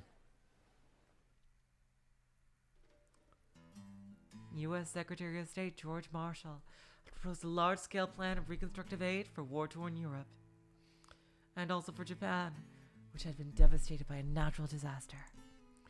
This was the European and Japanese Recovery Program, or EDRP, commonly known as the Marshall Plan. A large amount of support was given to Japan, starting in April of 1948. It was used as a massive countermeasure to China, which was in the process of using its large importing of goods and immigrants to take the initiative in Japan's reconstruction. To combat this, China also began a massive plan to import goods, and all this importing opened the curtain on a new war. Of course, this was all on a political level. Poor Japanese laborers had little to do with it. Japan, wedged between the two countries, was boiling with the good economic times and massive amount of goods descending upon them. Not to mention all the jobs he's created. I thought any company go under in times like this. Sure, it's not just a flood of guys living in the other cities, making it feel like there's fewer trucks. That's not it! There's clearly some trucks that aren't coming! Anyway, I'd like to get rid of those outsiders and the Chinese quickly. Yeah, Madam Rose waits wages for us. And then those badges come swarming around here. Hey, it's the chief. Let's go, let's go. Huh? True enough, the harbor was overflowing with jobs. A large number of laborers were clambering about and sweating. Some people were out of work because too many laborers had come from other cities, but this harbor itself was in the middle of a boom. There were plenty of jobs to be had. They should be wanting as many day laborers as they could get. It was unthinkable that companies were going under. It was also unthinkable that the number of trucks was decreasing.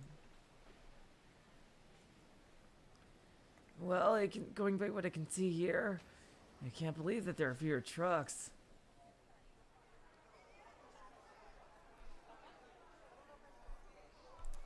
The place was packed with food shops, drink shops, and countless laborers. Besides the laborers from City 23, there are also many from other cities and many Chinese people.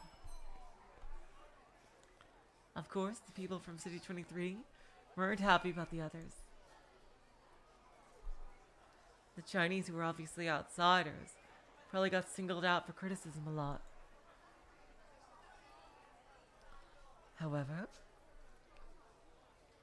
Wayne had given an order that measures be taken to prevent fights with the Chinese. In front of shops here and there, young people from the Wild Dogs stood like bodyguards glaring about. Charles couldn't read them, but posters bearing the same Chinese words were posted on all the shops. They said, "Please refrain from speaking Chinese, as you may be drawn into a fight." Damn. That is a very ominous fucking sign.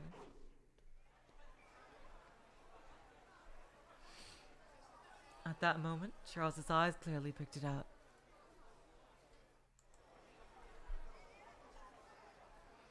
As a Chinese-looking man came out of a shop, a man walking the other way snatched up his wallet. What a dirty job. It was a classic two-person move, where one intentionally bumps into the target, drawing his attention, while the other grabs his wallet from the other side.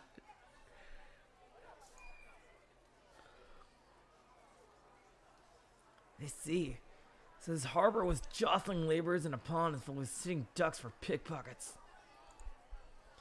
I got no problem with pickpocketing in itself. That's my special skill.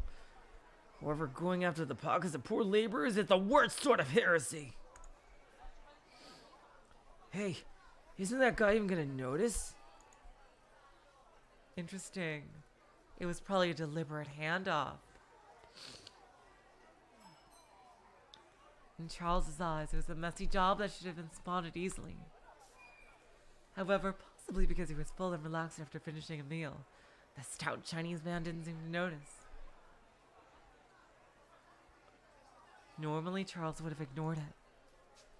It's his own fault for being too careless. But the victim was Chinese. There was a chance that this could lead to problems.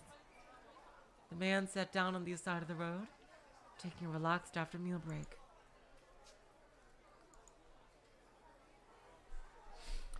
I'm just taking back something that was pickpocketed. It's not pickpocketing if I unpickpocket something, despite anything Skyrim says. I'm sure Anki Wayne will forgive me. Charles honed his senses and approached the pickpockets, who were standing in line in a store.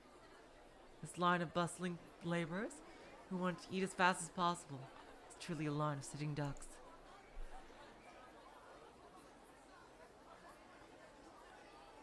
This moment, while the pickpockets are lining up for the next prey, is a perfect chance.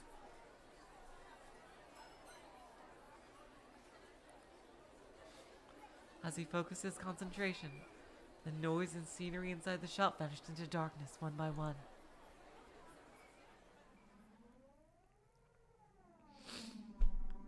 Time for that umineko, that sound that goes all the way back to Higurashi.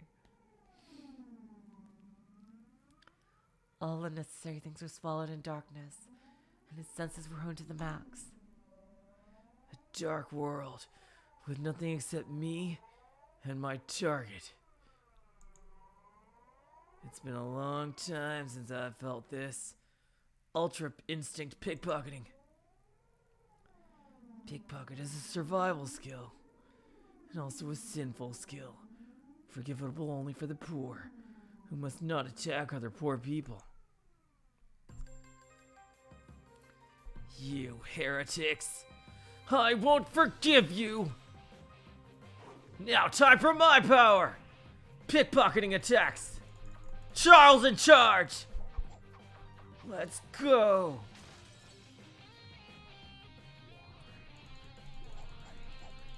Rogues always fight dirty. Now it's my turn. Can't keep up? Thought not. God, my action scenes are pretty cool. God damn it. I hate clicking in between the cards, and I click so many times too. Let's go. KO, motherfuckers.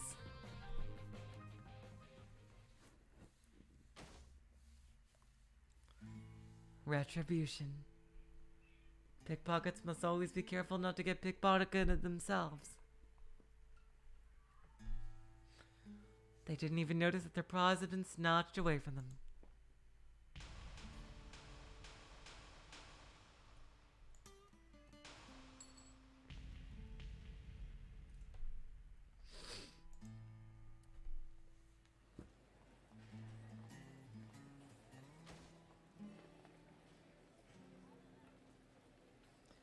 Charles tossed the wallet at the Chinese man's feet, patted him on the shoulder, and pointed at the wallet. There had been nothing but small change in it, but without doubt it was still the man's precious fortune.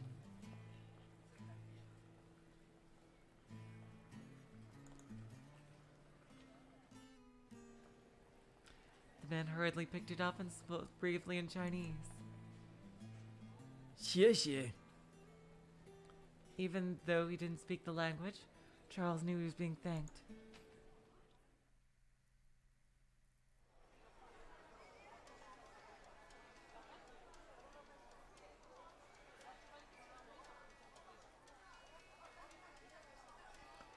Zell was in Chinatown. She had been looking for a place where she could overhear the conversations of Chinese laborers. Of course, they're probably more comfortable here in Chinatown. Their chats seem a lot more lively than when they're in other places. Now this finger was run off in Lao Heko. That sure was a fierce battle. Heard that story 100 times. More importantly, is my food ready yet, old Chrome? Yes, it'll be ready soon. While we're at it, would you like me to shave off that mustache with this knife and use it to spice up your meal? The GGS has been acting like cowards lately. The only explanation is that they're scared of the Japanese. Some interesting topics came up now and then, but it'd be suspicious if I joined in the conversation. God damn it! I hate that the narration switches between first and third person so quickly, so many times.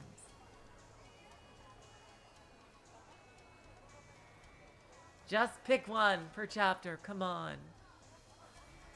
Zell just quietly weaved her way through the bustle, satisfied with just keeping her ears open for information.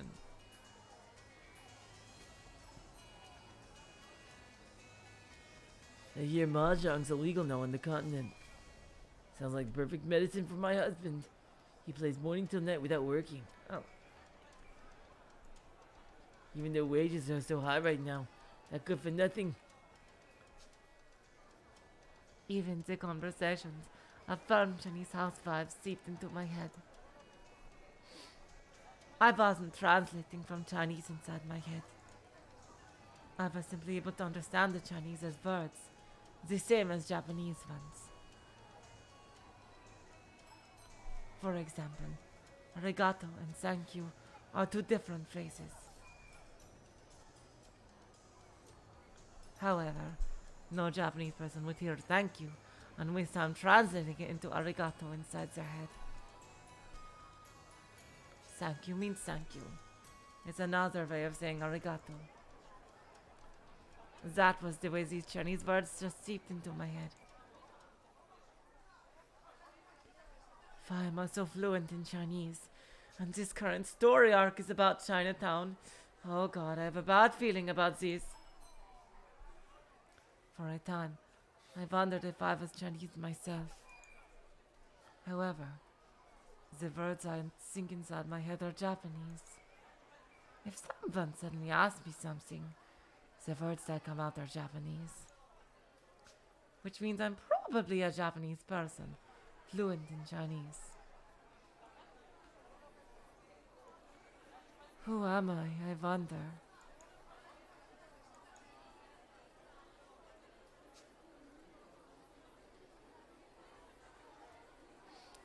No point thinking about it now. If I remember, I'll probably know what to do then. I really hope I don't turn out to be some kind of evil mastermind. And I know what to do now. At that moment, the conversation Zell had been looking for finally reached her ears. You certainly can find jobs. It's much better than getting nothing after being jostled about the agency all day.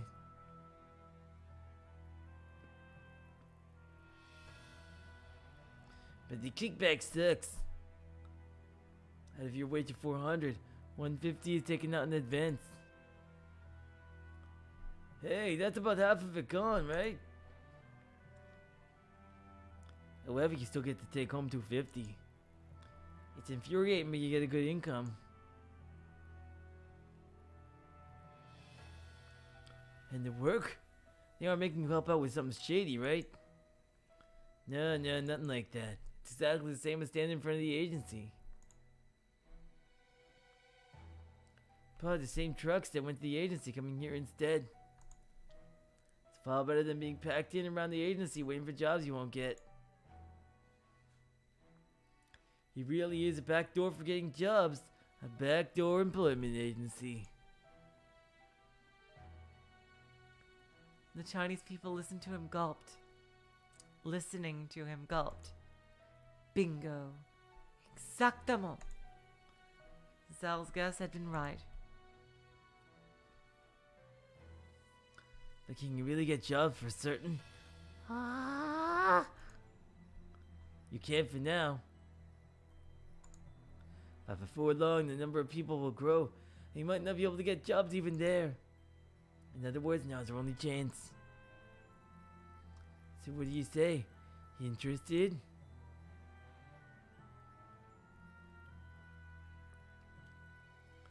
The listening men looked at each other, then nodded several times.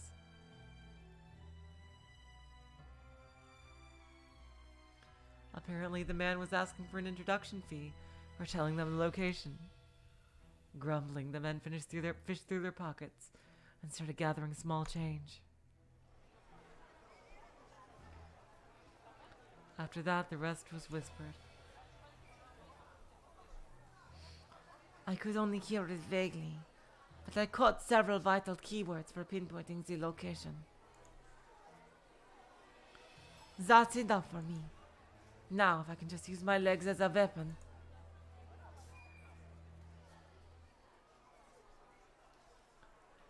Zell slowly started walking, naturally blending in with the crowd. She pushed through several crowds in front of stores and walked 2 blocks.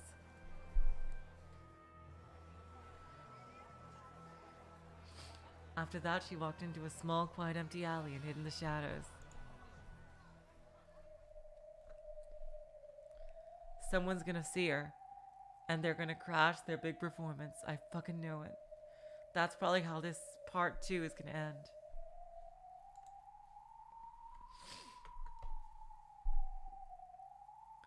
For some time, she hid her breathing, staring out to see if anyone was following her. Maybe it's my imagination.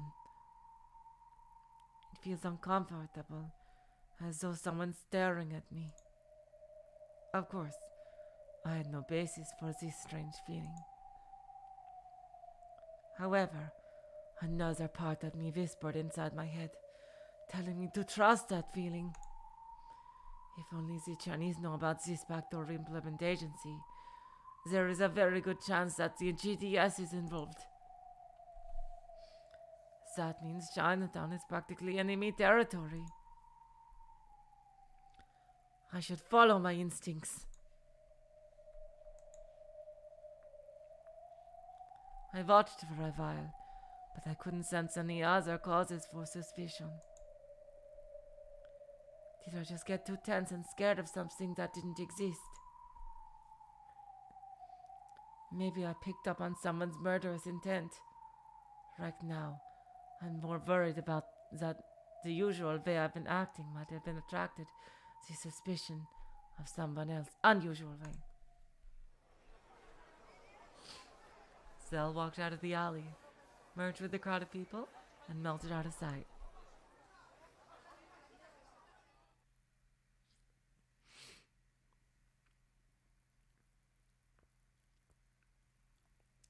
Oh, here's this ninja girl again.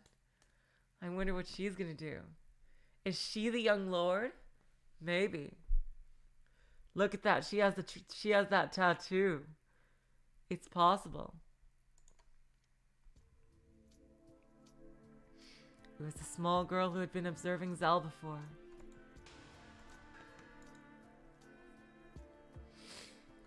Zell's instincts had been keen enough to pick up on the girl's presence, but the instincts of the girl, who noticed she'd been noticed, must have been even more keen.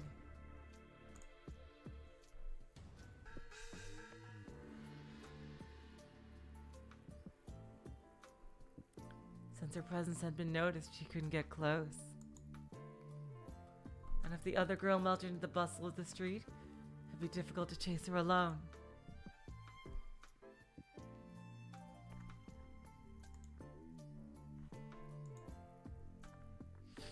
The girl gave up on her pursuit, returned to the darkness of the alley, and looked around to see if anyone was watching.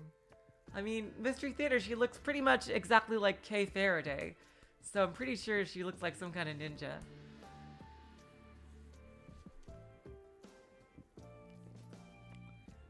The girl gave up on her pursuit, returned to the darkness of the alley, and looked around to see if anyone was watching.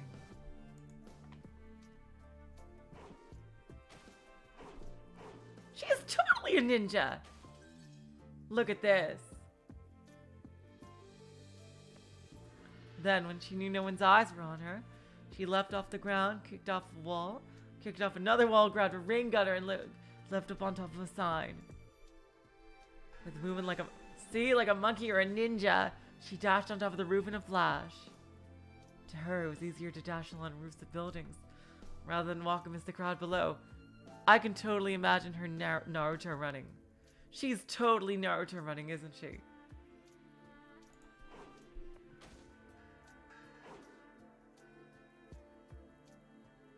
She dashed across the skies of Chinatown. She left past roads, left past large signboards, and jumped from roof to roof.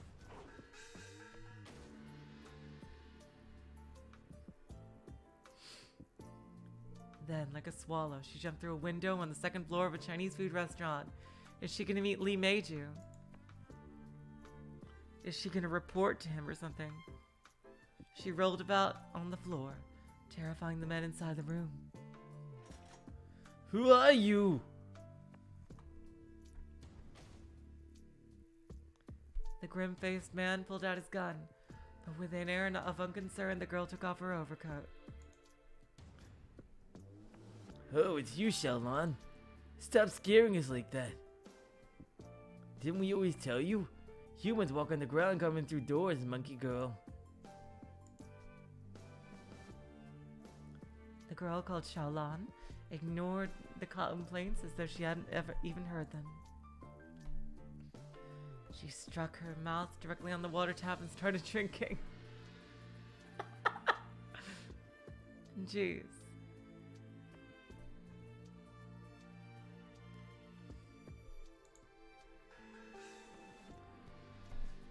Then she tried to open a door in the back, but the men stopped her. Hold on. The boss is seeing a guest now. It's a messenger for the main group. Probably telling me he's being too soft on Primavera. The boss takes Primavera's side too much.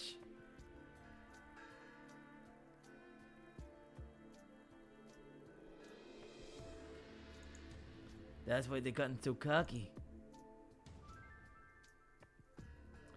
Still, well, Aniki Meiju basically got where he is today by teaming up with Richard and raking in the dough. For the main group's eyes, it probably looks like he's sucking up to Primavera. You know, there's even a chance Aniki Meiju would be dismissed. Yeah, I'm worried about that. I'm thinking that the worst case scenario is Meiju is going to get assassinated and replaced with someone that's brutal and will refuse to agree to the deals. So they make a ton of money off him, then use him as a scapegoat. The main group won't stop at anything, will they? Huh? Where's Xiaolan? Disappearing and reappearing. She never does anything that isn't sudden. Xiaolan wasn't actually that far away. She was only one wall's distance from them. She walked on the edge of the outer wall with the dexterity of a cat.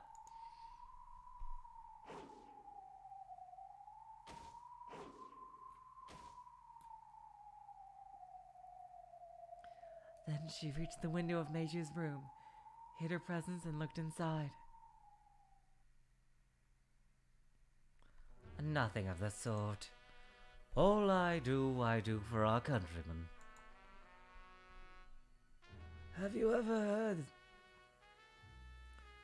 the information suggesting that Primavera is planning to give all agency jobs to the Japanese? Of course.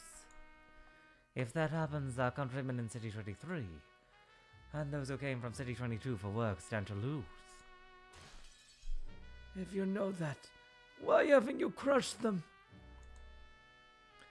If we leave Primavera be, they'll become more and more powerful as an enemy. Now that Caleb's gone, we've need no further need of them as a figurehead. It's time to force them towards either subjugation or death. But instead of doing that, you've been casually drinking tea with them. The Council of Elders suspect they're bribing you. Now that is saddening to hear. How could I, Lee Meiju, possibly betray the GTS and side with the Japanese? You've known Richard, Primavera's consigliere, for a long time.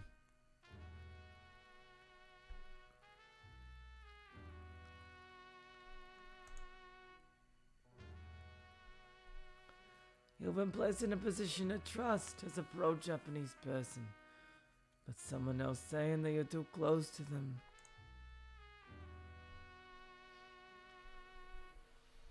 Even if it appears that way, all I do is for the sake of our countrymen. There are even some claims that they're using negotiations over the special office windows to bait you. The special office windows are sorely needed by the society of our countrymen in City 23. Ignoring those would be the same as betraying our countrymen in this city. Perhaps those who are concerned only with City 22 should spare a bit more thought for their countrymen in City 23. No, he totally did do that, Jess, which I thought was fucking nuts. Seriously.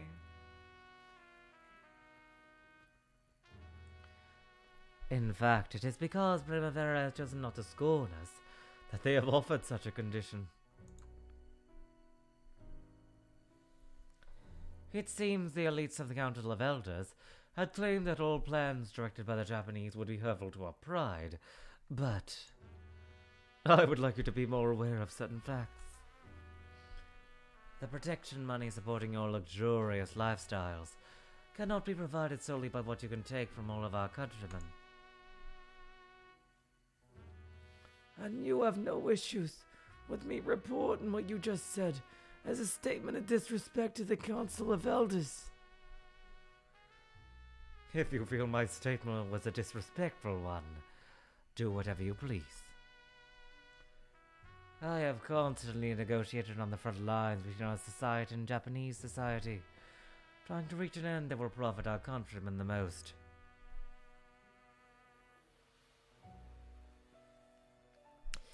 I believe it's about time that the Council clarified the definition of countrymen that we are to serve. If I'm not mistaken, when our previous leader made his dying wish, he did not use the word countrymen to refer to the council alone. The just cause of protecting their nearby Chinese God damn it, why did... Countrymen was the GDS's rallying cry. However, once their previous leader passed away, the council one-sidedly decided that the young lord, who returned from studying in England, was still too immature to become a successor. Oh, it's gotta be her! It's gotta be her!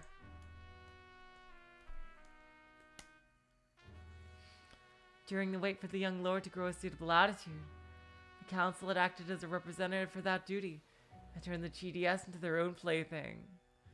Oh, wow. It's gotta be her. It's gotta be Xiaolan. And those like Meiju, who still admired the old leader and felt that his son, the young... Oh, never mind. Damn it, I was so sure, too. I guess he's his bodyguard. She's his bodyguard or something. Like Meiju, who still admired the old leader and felt that his son, the young lord, was still the proper successor. Maybe she's the daughter of the young lord? Or gradually becoming scorned by the pro-council faction. Are you absolutely sure? I will report your statement word for word. Yep, I think Meiju might get bumped off. Wait, let me check some wording here. Maybe the young lord is her father? I don't know.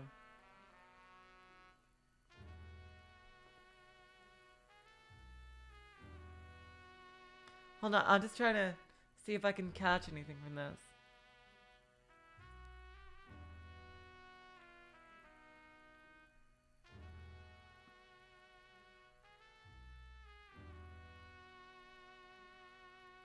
She's definitely part of the Golden Dragon Society. Let's see. Okay, so the young lord is actually a good guy. Okay, so interesting. The young lord is on the side of cooperation. Okay. Be my guest.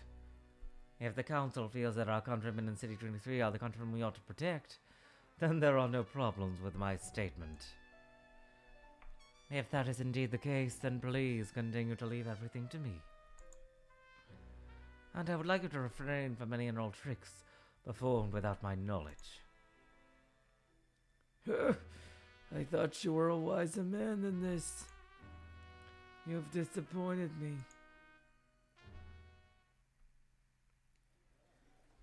The high-ranking man turned away. Meiju bowed deeply to his back as he left. So a classic, almost Shakespearean conflict between the rightful young lord and the evil council of regents who wants to maintain power for themselves. That is a classic conflict.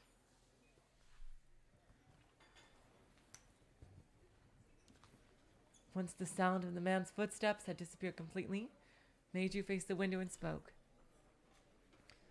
Thank you for keeping a lookout. It's okay now.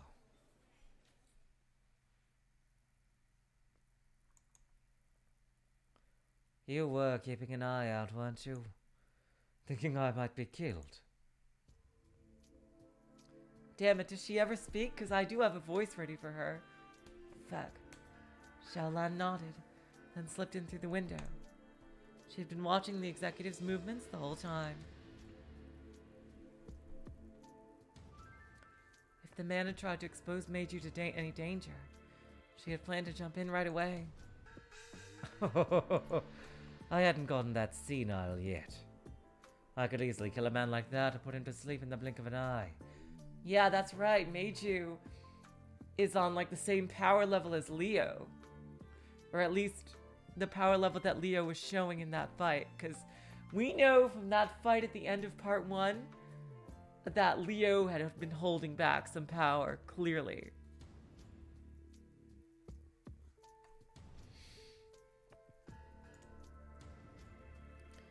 I could easily kill a man like that or put him to sleep in the blink of an eye. You think so? Thank you for your concern.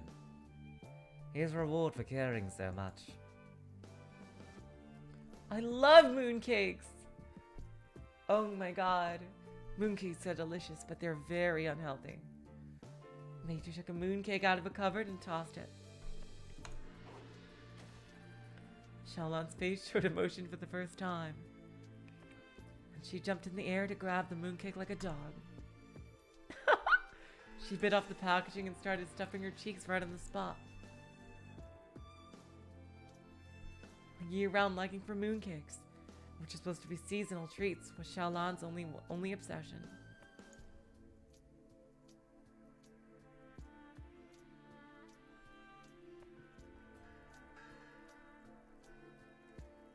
No, they're called mooncakes.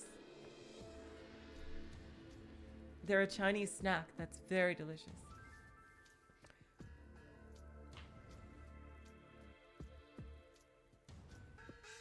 As she focused entirely on eating, Meiju gazed at her fondly, like a grandfather watching his granddaughter play.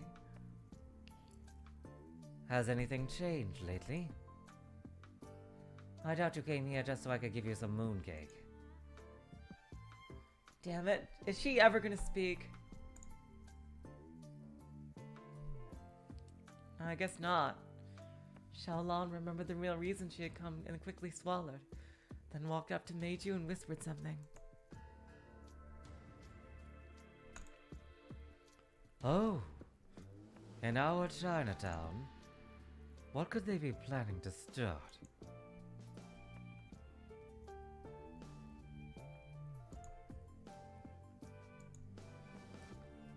No, let them do as they like for now. Of course, make sure you keep your eyes on her.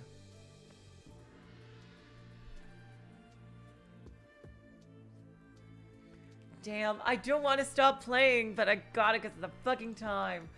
I gotta say, I am loving the absolute fuck out of this arc. It just keeps getting better and better. Oh my god. Seriously, you guys. I cannot wait. Oh my god. Like every day, it's like, oh man, like every day it's like from the last, it's like, oh man, Rose Gun Days again, fuck, I really wanted to continue last time from Remember 11. And then when it's Remember 11 Day, I'm like, oh man, I really wanted to continue last time from Rose Gun Days. Oh my god. I am so lucky to be playing 2 such amazing games. Because that I can't wait to continue each one. You guys. Seriously, this arc has been fucking incredible so far. I can't wait for it to continue.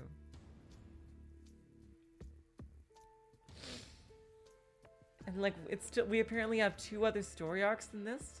At least 1 more. So, wow. Yeah, Rose Gun Days has definitely gotten better. Oh, sorry, kicked the table a bit. So until next time, which will be on Tuesday for Remember 11 and Thursday for more Rose Guns Days. I will say, so long, farewell. Have we to say good night? You were all the sweetest of hearts. See ya.